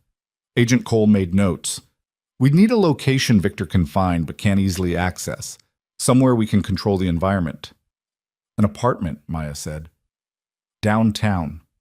Something public enough that Victor can't just disappear me, but isolated enough that we can monitor who's coming and going. That's risky. Everything about this is risky. Maya straightened. But it's also our best shot. Victor's been untouchable because he's careful. We make him careless. We make him angry enough to act directly, and then we bury him with the evidence. The plan came together over the next 2 weeks. Agent Cole secured approval from her superiors, reluctantly, with about a dozen conditions and contingencies. Nolan found an apartment in a building with good security and sight lines. Teresa worked with the FBI's technical team to design a surveillance system that would capture everything without being obvious. And Maya prepared to say goodbye to her son. She told Miles they were going on an adventure, that he was going to stay with Uncle Nolan for a little while, and Mama had to do something very important, but she'd be back soon. Miles, who'd never known his mother to lie to him, accepted this with the easy trust of a 4-year-old who thought adults had everything figured out. Will you bring me a present? He asked, hugging his stuffed dinosaur. The best present. Maya knelt down to his eye level, memorizing his face. I love you, Miles. More than anything in the whole world. Don't ever forget that. I love you too, Mama. He kissed her cheek. Don't be sad. Uncle Nolan has a dog. Maya had to turn away so he wouldn't see her cry. Nolan packed Miles's things while Maya stood by the window, watching the street below. Normal people doing normal things, walking dogs, carrying groceries, living lives uncomplicated by attempted murder and federal investigations. He'll be safe, Nolan said quietly, coming to stand beside her. I promise you that. I know. Maya's voice was barely a whisper. What if something goes wrong? What if Victor... Then we adapt. We protect Miles first, and we figure out the rest. Nolan paused. You don't have to do this, Maya. We can find another way. No, we can't. This is the only way that ends with Victor in prison and us free. She turned to face him. I need you to promise me something. What? If this goes sideways, if Victor somehow gets to me before you can stop him, you make sure Miles knows I loved him, that I didn't abandon him, that everything I did was to make sure he could grow up safe. Maya, promise me, Nolan. He looked at her for a long moment. I promise, but it's not going to come to that. You don't know that. No, but I believe it. He pulled an envelope from his jacket. And speaking of things that might go sideways, I need to tell you something. Maya took the envelope. Inside was a single photograph. Recent. Showing Nolan and a woman Maya didn't recognize having coffee at an outdoor cafe. They were sitting close, and the woman was laughing at something Nolan had said. Who is she? Her name is Rebecca. Nolan's voice was careful. We met 6 months ago. She doesn't know anything about my work with you. Thinks I'm just a boring security consultant. But it's getting serious, and I needed you to know before you potentially become a single father to my 4-year-old while I'm in witness protection or dead. Maya managed to smile. I'm happy for you, Nolan. Really. You deserve someone who isn't constantly plotting revenge. You deserve peace. Nolan took the photo back. When this is over, when Victor's locked up, what are you going to do? I don't know. I haven't let myself think that far ahead. Maybe you should. His voice was gentle. Because revenge isn't a life, Maya. It's just an ending, and you deserve more than that. She thought about that as they drove Miles to Nolan's house, a modest place in the suburbs with a yard and a dog and everything a kid could want. Miles was thrilled, immediately running off to play with the golden retriever named Scout. He barely noticed when Maya said goodbye. which was good, she told herself. Better that he was happy than scared, but it still hurt like a knife to the chest to drive away and leave him there.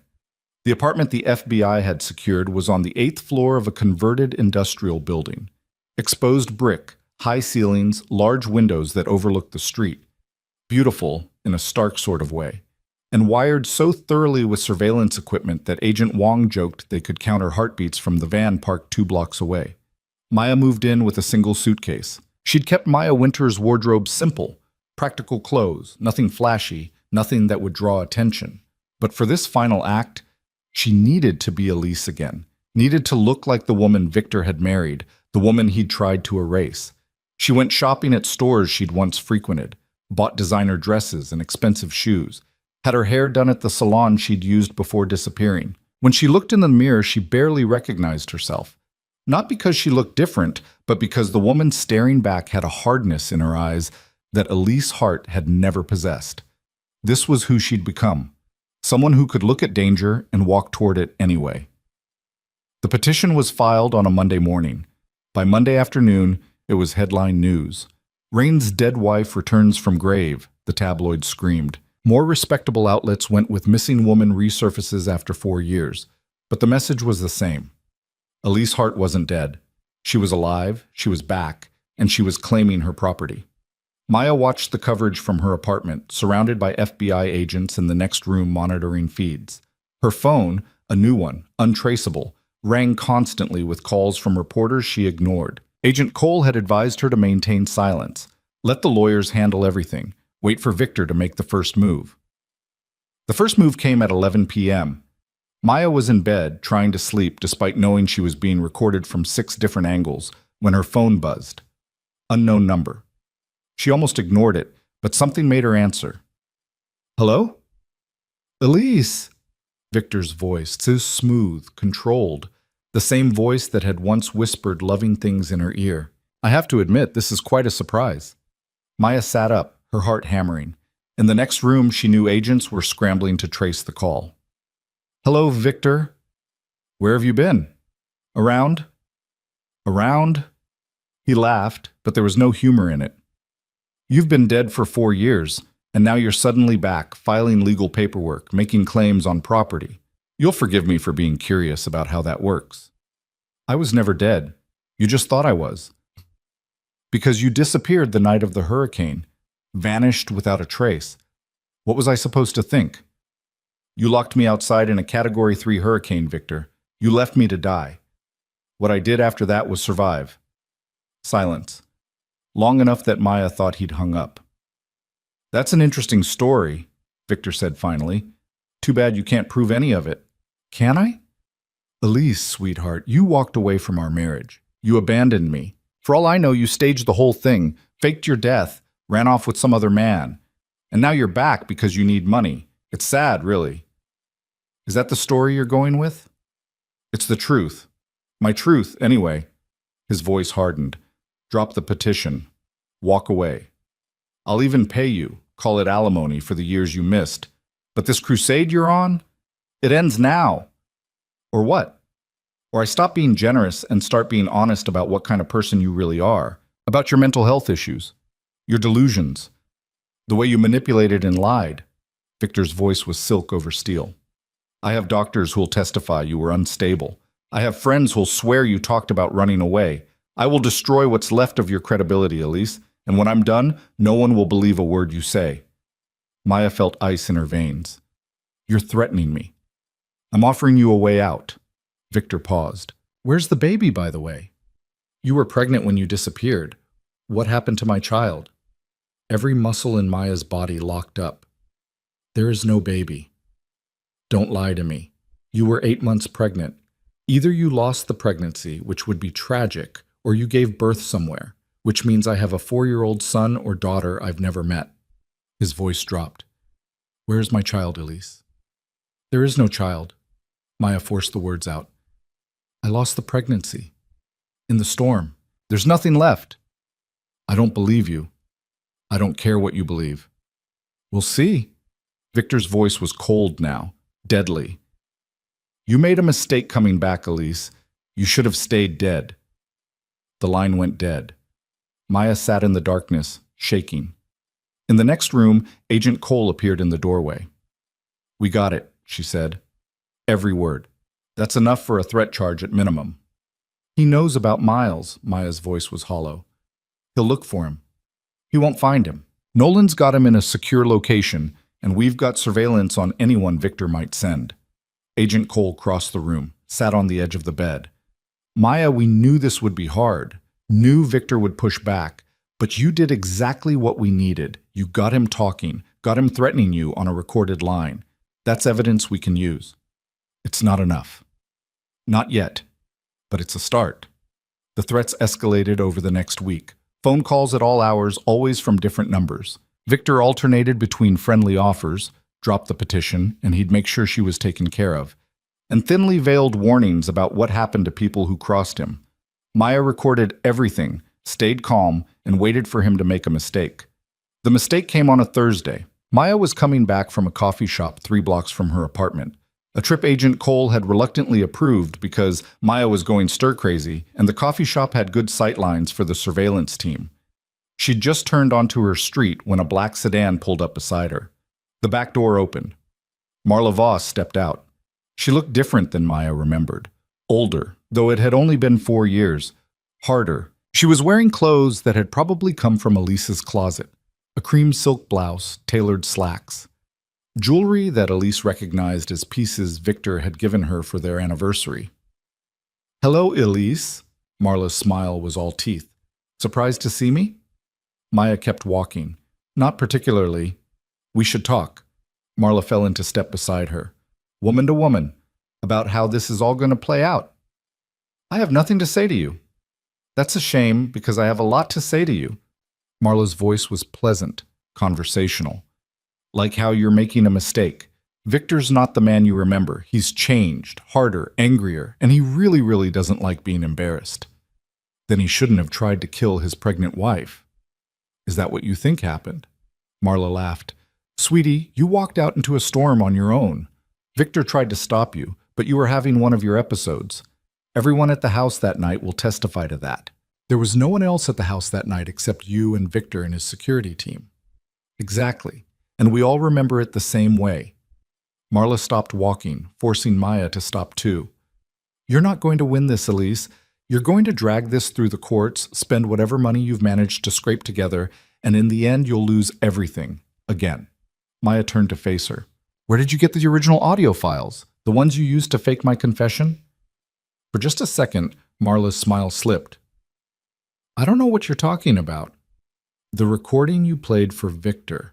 The one that made him think I was betraying him. It was good work, really good. But it was fake. And I want to know who helped you make it." "You're delusional." "Am I?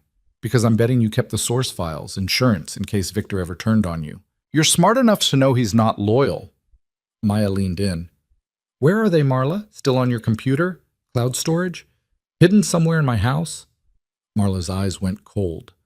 "You're never getting that house back. It's mine now. Everything in it is mine. Victor gave it to me. Victor can't give away what isn't his. We're still married. Everything we own together is still legally mine. Not for long. Victor's filing for divorce. Mental abandonment. He'll get everything, and you'll get nothing." "Let him try," Maya smiled. "I'll see you in court." She walked away before Marla could respond, forcing herself not to run, not to look back. The surveillance team would have caught everything. Marla approaching her, the conversation, the implicit threats. More evidence for the pile. Back in her apartment, Agent Cole was waiting with a grim expression. "Victor's making his move," she said without preamble. "We just got word from our financial crimes team. He's liquidating assets, transferring money to offshore accounts we can't touch. If he empties everything before we can freeze it, he'll disappear," Maya finished. "Take Marla and run somewhere without extradition." "Exactly, which means we need to move faster than we planned." Agent Cole pulled out her phone. "I'm calling the DA.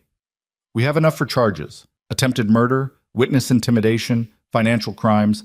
It's not perfect, but it's enough to get a warrant." "Do it." The arrest happened at dawn. Maya watched from her apartment window as police cars and FBI vans surrounded the clifftop mansion that had once been hers. She'd expected to feel triumph, vindication, something clean and sharp. Instead, she felt hollow. This was it. The ending she'd worked toward for 4 years. And all she could think about was Miles, waking up at Nolan's house, asking when Mama was coming home. Her phone buzzed. Agent Cole. "We've got Victor in custody. Clean arrest. No resistance. He's lawyered up, but that's expected." A pause. "Marla's not here, though." "What do you mean she's not there?" "I mean, the house is empty except for Victor. No sign of Marla Voss. No sign she's been here recently." Maya's stomach dropped. "She ran." "Looks like it. We've got an APB out, but if she left before dawn, she could be anywhere." Maya was about to respond when she heard it, a crash from somewhere in the building, breaking glass. Agent Wong's voice through the surveillance system, sharp and urgent. "Breach on the stairwell. Unknown individual. Armed." The door to Maya's apartment exploded inward. Marla stood in the hallway, wild-eyed, holding a gun that shook in her grip. Behind her, Maya could hear pounding footsteps, agents responding to the breach. But Marla was already inside, already aiming. "You ruined everything." Marla's voice was ragged, desperate. "Everything I worked for, everything I built. He was supposed to marry me, give me the life you threw away. But you couldn't let it go, could you?" "Marla, put the gun down." Maya raised her hand slowly. "This doesn't end well for you." "It doesn't end well for you either." Marla's finger tightened on the trigger. "If I can't have Victor, if I can't have the house, the money, the life, then neither can you." The shot was deafening in the enclosed space. Maya felt impact, not pain, not immediately, just force that spun her sideways. She hit the floor hard, her vision going gray at the edges. More shots. Different guns, agents pouring into the room, shouting commands. Marla screaming something Maya couldn't parse. The ceiling spinning overhead. Then Nolan's face, appearing from nowhere, his hands pressing against Maya's shoulder where warmth was spreading. "Stay with me. Come on, Maya, stay with me." "Miles," Maya managed. "Tell him—" "You're going to tell him yourself." Nolan's voice was fierce. "You're not dying. I won't let you." The world faded to black before Maya could argue. She woke to white walls and the steady beep of monitors.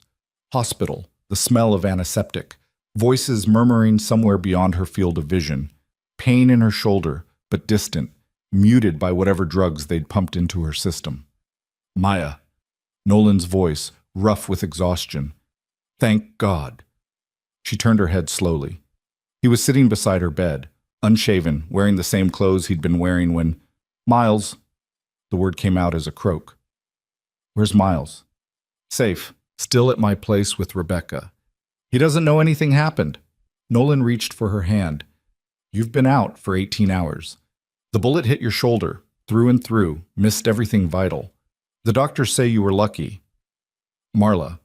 "In custody. She's facing attempted murder, breaking and entering, weapons charges. The FBI has her on video shooting you. It's over." Maya closed her eyes. Over. The word should have brought relief, but all she felt was tired. So tired she could sleep for a year. "Victor?" she managed. "Arraigned this morning. Denied bail. Flight risk. He's looking at 20 years minimum on the financial crimes alone, and that's before the DA adds attempted murder charges for what he did to you the night of the hurricane." Nolan squeezed her hand gently. "Agent Cole used everything you gave them. Every document, every recording, every piece of evidence you spent 4 years collecting. The case is airtight. The house? Legally yours again as of yesterday. The courts ruled in your favor. Marriage never dissolved. Property still jointly held. Victor's assets are frozen pending trial. Marla has to vacate within 30 days. He paused. "Though I'm guessing you don't actually want to live there." Maya thought about the mansion on the cliff, about rain and locked doors and the sound of her own screams. "No, I never want to see that place again." "Then we'll sell it. Use the money to build something new." "We?" Nolan looked uncomfortable. "I meant you. You'll use the money. I shouldn't have—" "Nolan." Maya tightened her grip on his hand. "You've been using we for 4 years now. Don't stop just because the hard part's over." He smiled, some of the tension leaving his face. "Okay, we'll sell it." Agent Cole appeared in the doorway, holding a folder that Maya recognized as her case file. "You're awake." "Good. We need your statement about what happened yesterday. Can it wait? Nolan's voice was sharp. She just woke up. It's fine. Maya shifted slightly, wincing at the pull in her shoulder. I want to get it over with. Agent Cole pulled up a chair. Walk me through everything from the moment Marla entered your apartment. Maya recounted it all. Marla's wild eyes, the gun shaking in her grip, the words she'd screamed about ruining everything. Agent Cole took notes, occasionally asking for clarification, her expression professionally neutral. Here's what we know from our end, Agent Cole said when Maya finished. Marla left the mansion around 4 a.m. yesterday, about an hour before we executed the arrest warrant. She'd been monitoring police scanners. We found the equipment in her car. When she heard chatter about a major operation at Victor's location, she panicked and ran. But she came to my apartment instead of leaving town, because she blamed you for everything falling apart. The surveillance footage we recovered from your building shows her in the parking garage for almost an hour, just sitting in her car. We think she was working up the courage. Agent Cole flipped through her notes. She's claiming temporary insanity now. Says the stress of Victor's arrest broke her, made her not responsible for her actions. Will that work? Maya asked. No, she brought a gun to your apartment, broke down the door, shot you in front of 6 FBI agents and 3 video cameras. There's no version of this where she walks free. Agent Cole leaned back. But I wanted you to know what her defense strategy is, in case you're called to testify. I'll testify. Maya's voice was firm. Whatever it takes. Good. Agent Cole stood. One more thing. We found something interesting during the search of the mansion. A safe deposit box key hidden in Marla's bathroom. We traced it to a bank downtown, got a warrant to open it. And? Original source files for the audio recording she used against you. Time-stamped, complete with editing software metadata showing exactly how she spliced together clips of your voice from phone calls and security footage to create a fake confession. Agent Cole's smile was grim. She kept it as insurance against Victor. Thought if he ever tried to get rid of her, she could prove he'd acted on false information. Instead, it proves she orchestrated the whole thing. Maya felt something cold settle in her chest. She tried to have me killed. Not just that night, she deliberately created evidence to make Victor think I was a traitor, knowing exactly how he'd react. Premeditated attempted murder, Agent Cole confirmed.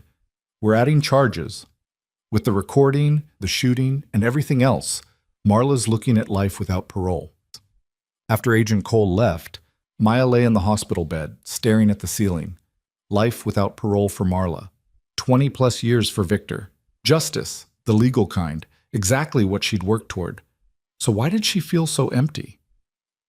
You're thinking too hard, Nolan said quietly. I can practically hear the gears turning. I spent 4 years planning this.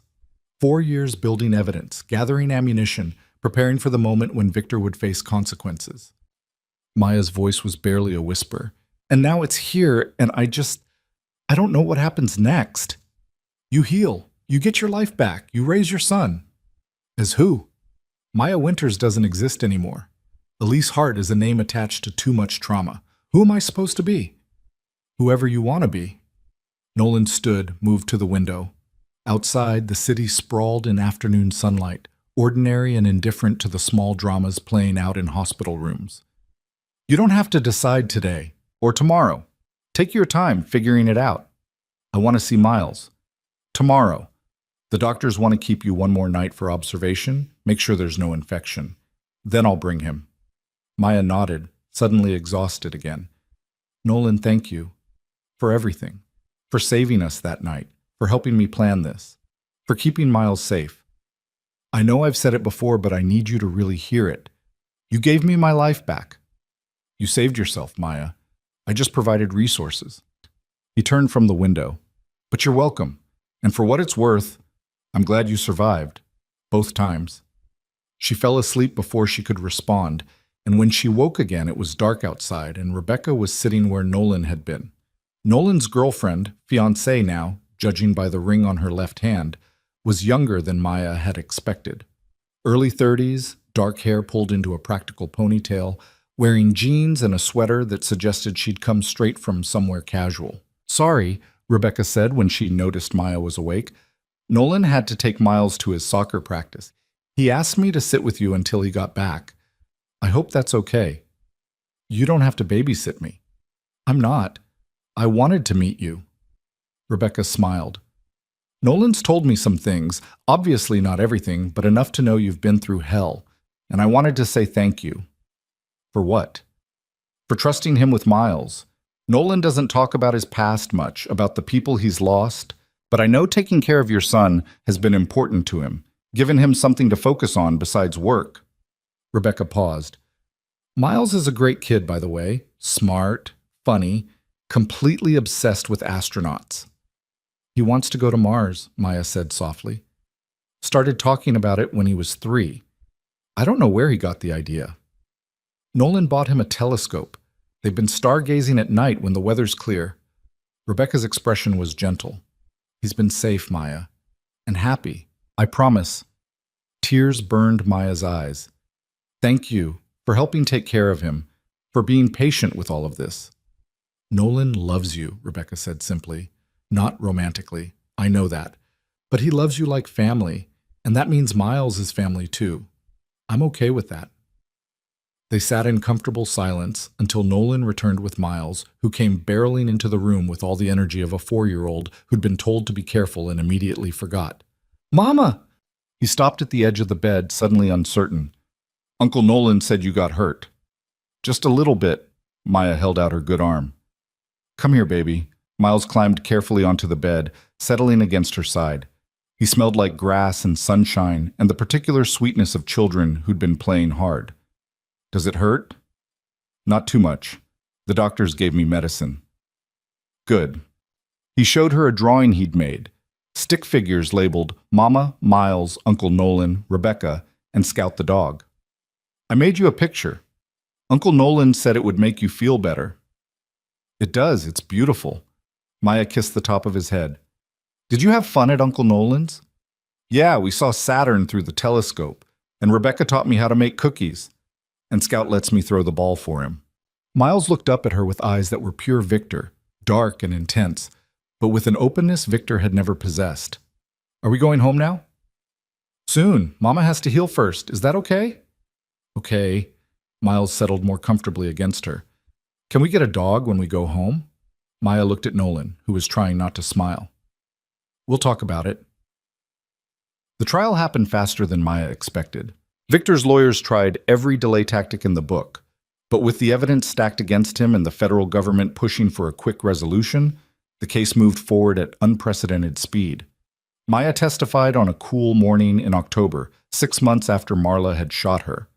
She wore a navy suit that Rebecca had helped her pick out, professional, conservative, nothing that would distract from her testimony. Her shoulders still ached when the weather changed, a permanent reminder of how close she'd come to dying.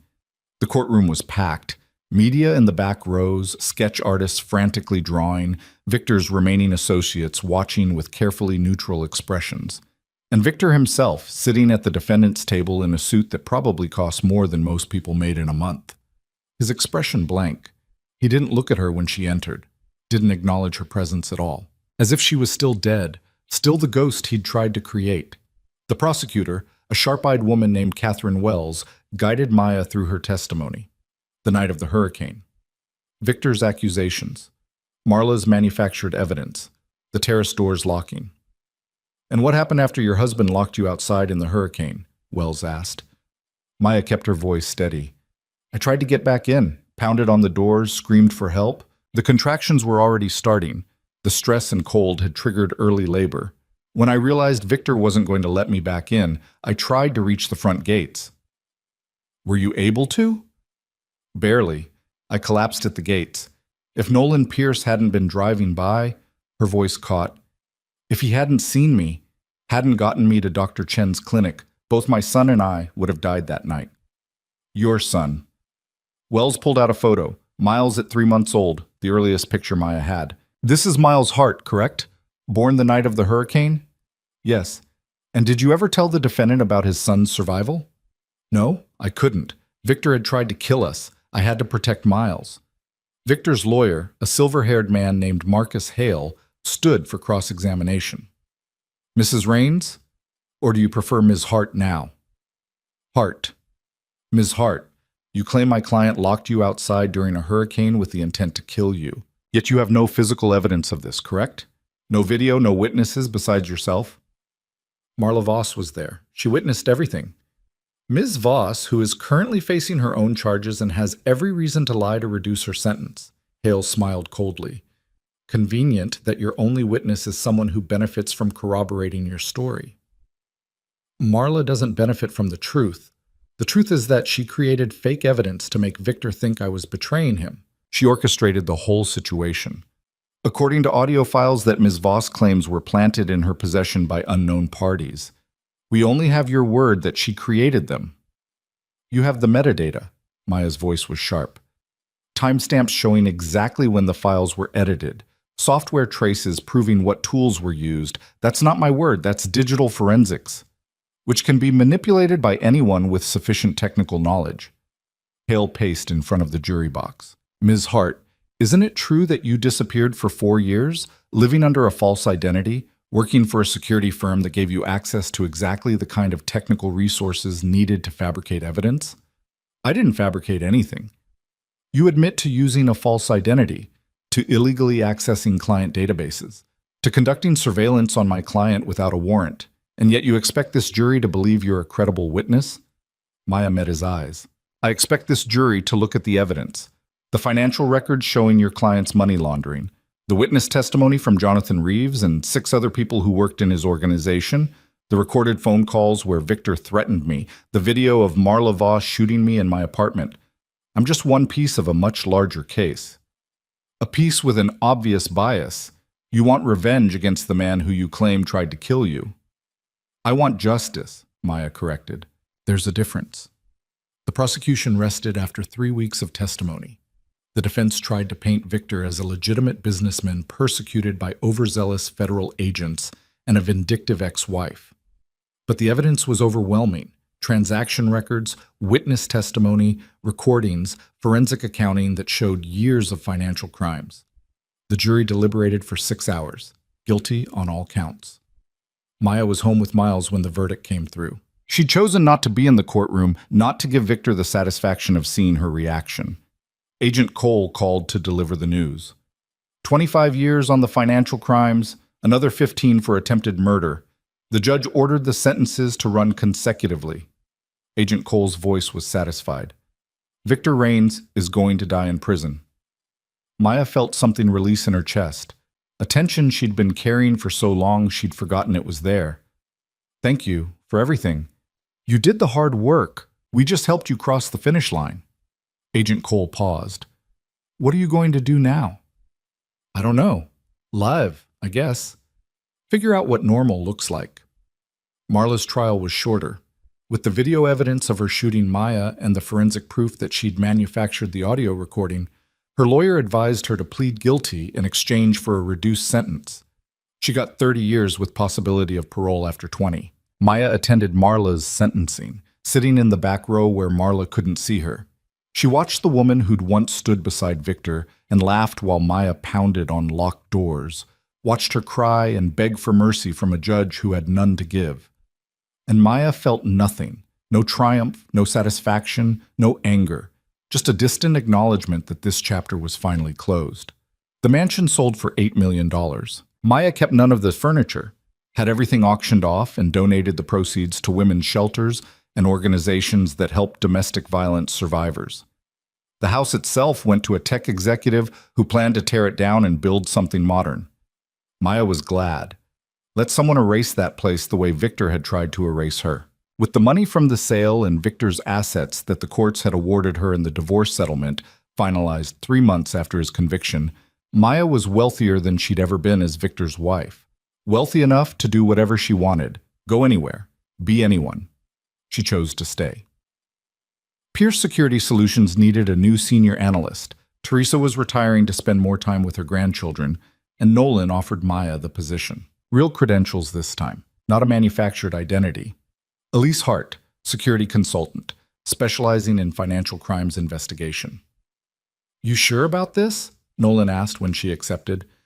You don't have to work. You could travel, go back to school, anything. I'm sure. This is what I'm good at, what I've spent 4 years learning. Maya smiled. Besides, someone has to make sure you're not taking on any more revenge-seeking clients who might shoot people in their apartments. That was one time. And technically, you were the revenge-seeking client. Exactly. I know what to look for. She bought a house in the suburbs, close enough to Nolan and Rebecca that Miles could still visit his Uncle Nolan regularly, but far enough from downtown that the city noise didn't keep her awake. 3 bedrooms, a yard, a normal house on a normal street with normal neighbors who knew nothing about hurricanes or attempted murder, or 4 years of carefully orchestrated revenge. Miles started kindergarten, made friends, brought home artwork and spelling tests and stories about playground adventures. He asked about his father exactly once. "Where's my daddy?" Maya had prepared for this question, had practiced the answer with Dr. Chen, the therapist, not the doctor who delivered Miles, until she could say it without her voice shaking. "Your daddy made some bad choices. He hurt people, including me and you, before you were born. He's in a place where people go when they've done things that aren't allowed, and he can't be part of our lives." Because he was bad. Because he made bad choices. People aren't just good or bad, sweetheart. They're complicated. But yes, the choices he made mean he can't be your daddy. Miles considered this with the seriousness of a 5-year-old processing difficult information. "Is Uncle Nolan my daddy now?" "No, Uncle Nolan is Uncle Nolan, but he loves you very much and he'll always be there for you. So will Rebecca and Mama. You have lots of people who love you." Okay. Miles went back to his coloring book, apparently satisfied. Maya waited until he was in bed before she allowed herself to cry. Not for Victor, but for the version of their life that might have existed if he'd been a different man. If he'd chosen love over power, truth over control. A version where Miles would have grown up knowing his father. But that version had never been possible. Victor was who he was. And Maya had done what she needed to do to survive him. Rebecca and Nolan got married in the spring. Small ceremony, just close friends and family. Miles was the ring bearer, taking his job so seriously that he walked down the aisle like he was carrying nuclear codes. Maya stood beside Rebecca as a bridesmaid, watching Nolan's face as his bride approached, seeing the kind of uncomplicated joy she'd once thought existed in her own marriage. At the reception, Nolan pulled Maya aside. "I have something for you." He handed her an envelope. Inside was a check, more money than Maya could process at first glance. "What is this?" "Your cut of the Westport financial contract. After we exposed Reeves and the money laundering operation, Westport hired us to completely overhaul their security and compliance systems. It's been our biggest contract ever. You're the one who found Reeves in the first place. This is your percentage." Nolan smiled. "Consider it a signing bonus for joining the firm permanently." Maya stared at the check. "Nolan, this is too much." "It's exactly what you earned. What you've always earned. You brought down Victor Raines, helped the FBI build an airtight case, and proved that systematic financial crimes can be unraveled with good investigation and better analysis." He squeezed her shoulder gently. "You're not a victim anymore, Maya. You're not even a survivor. You're an expert in your field. Act like it." She deposited the check, used part of it to set up a college fund for Miles. Part went to Dr. Sarah Chen's clinic anonymously, ensuring other women in crisis would have somewhere to go. And part went into a trust for organizations fighting domestic violence, because Maya knew there were other women out there, trapped in other mansions with other men who thought love meant ownership. Years passed in a rhythm of school years and soccer seasons and summer vacations.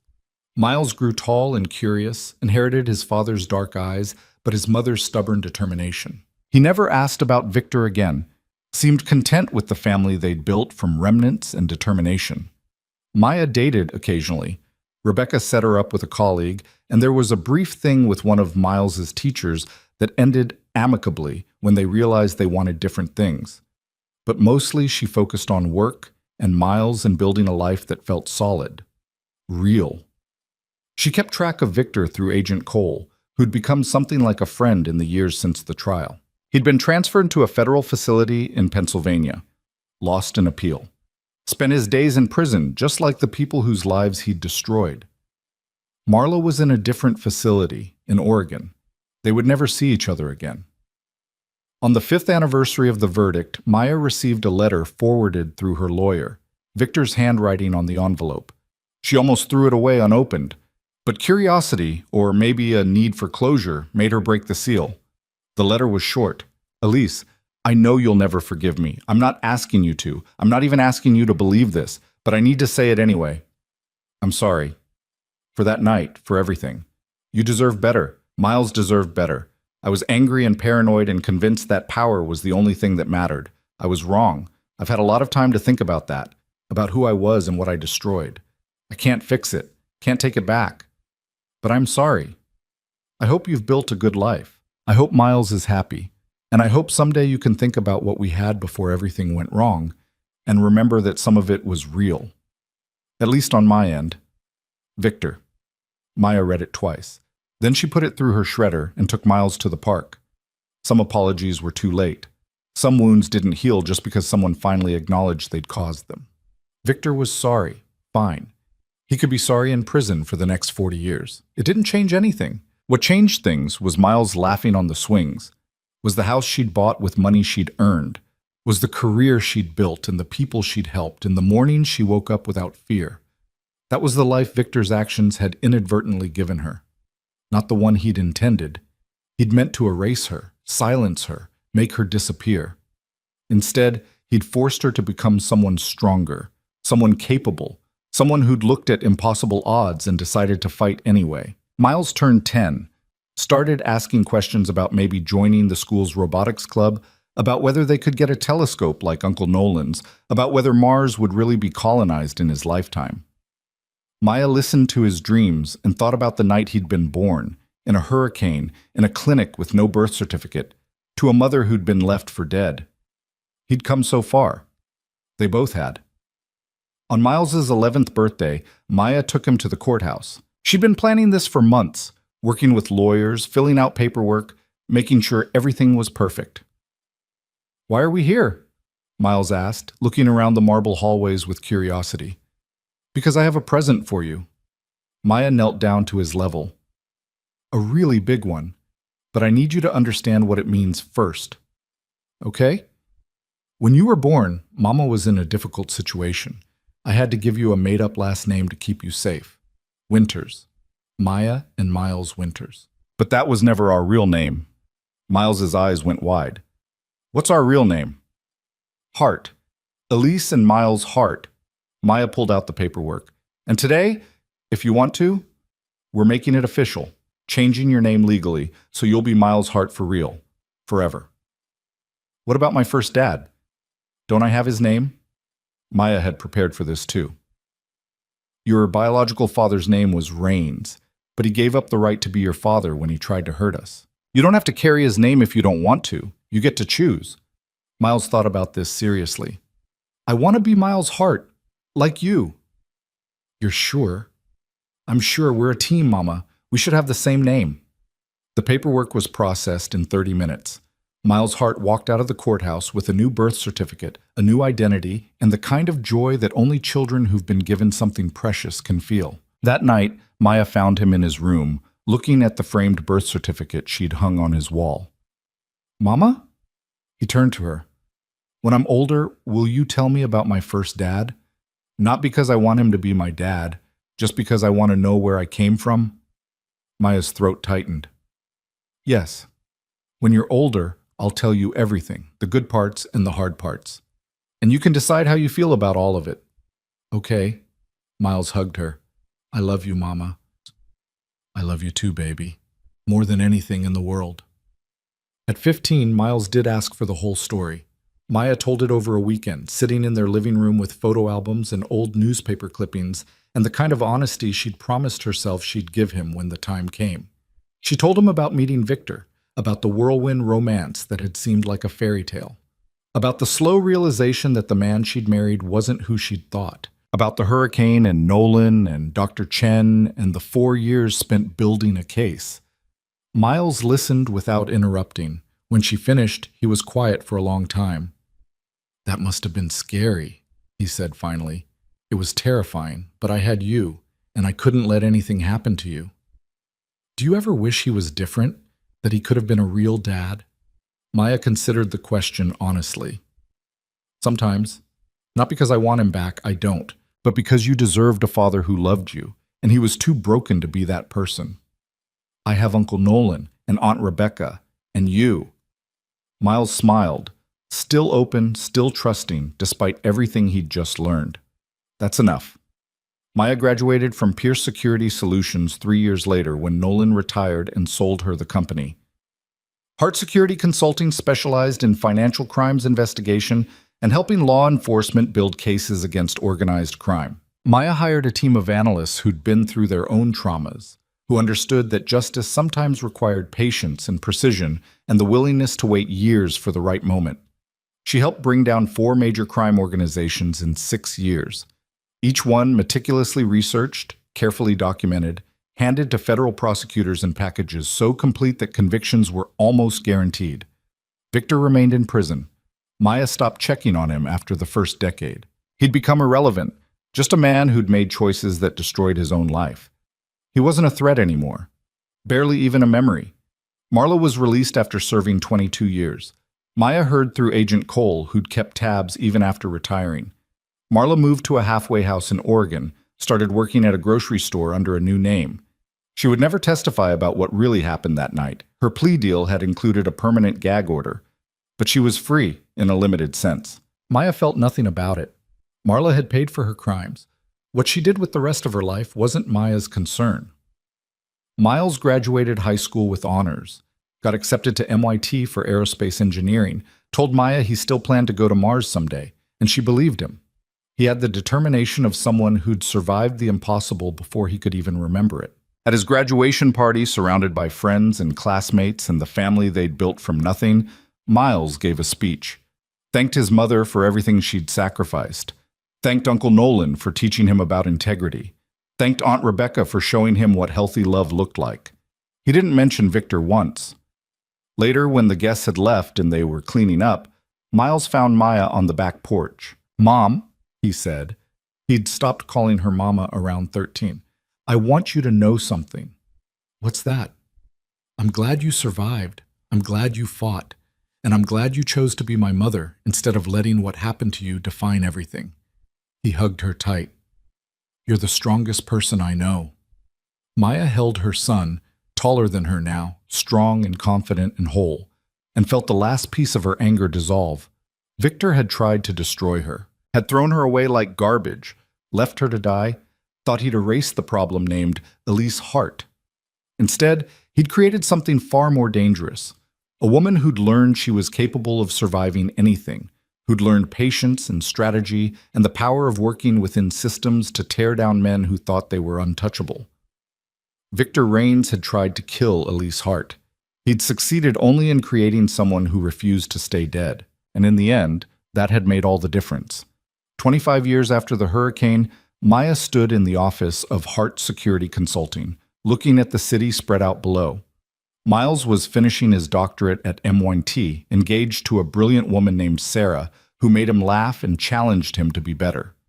Nolan and Rebecca had retired to Maine, where they ran a bed and breakfast and sent photos of scenic coastlines. Agent Cole had passed away 2 years prior. Cancer, quick, and merciless. At her funeral, her colleagues had told stories about the cases she'd broken, the criminals she'd helped put away. Victor Rains was mentioned exactly once, as just another name on a long list of victories. That was what he'd become. A footnote. A cautionary tale. One case among hundreds. Maya's phone buzzed. A text from her assistant. "New client consultation in 10 minutes. Woman says her husband tried to kill her. No one believes her. Says she heard you help people like her." Maya looked at the text for a long moment. Then she typed back. "Send her in and clear my afternoon. This might take a while." Because there would always be more Elises. More women thrown away by men who thought power meant ownership. More survivors who needed someone to believe them, to help them fight back, to show them that survival was just the beginning. And Maya would be there, not out of revenge anymore. That fire had long since burned out, but out of something deeper. The understanding that she'd been given a second chance, not just to live, but to make sure other women got their second chances too. Victor Rains was 68 years old now, serving his 40th year in federal prison with no hope of parole. He would die there, forgotten by everyone except the lawyers who'd represented him, and the victims who'd survived him. Maya was 52, running a successful business, planning a trip to MIT for Miles's dissertation defense, living a life so full and rich that some days she forgot she'd ever been anyone other than who she was now. That was the real victory, not the trial or the conviction or the empire she'd helped destroy. The real victory was standing in her office, about to help another survivor, living proof that men like Victor Reigns didn't get to write the ending. The women they tried to erase got to write it instead. And Maya's ending was still being written. One day, one case, one woman saved at a time. The intercom buzzed. "Miss Hart, your client is here." Maya straightened her jacket, squared her shoulders, and smiled. "Send her in." She was ready. She was always ready, because some women don't break. They sharpen themselves on betrayal and come back stronger than anyone ever expected. And that, Maya knew, was the truest kind of justice.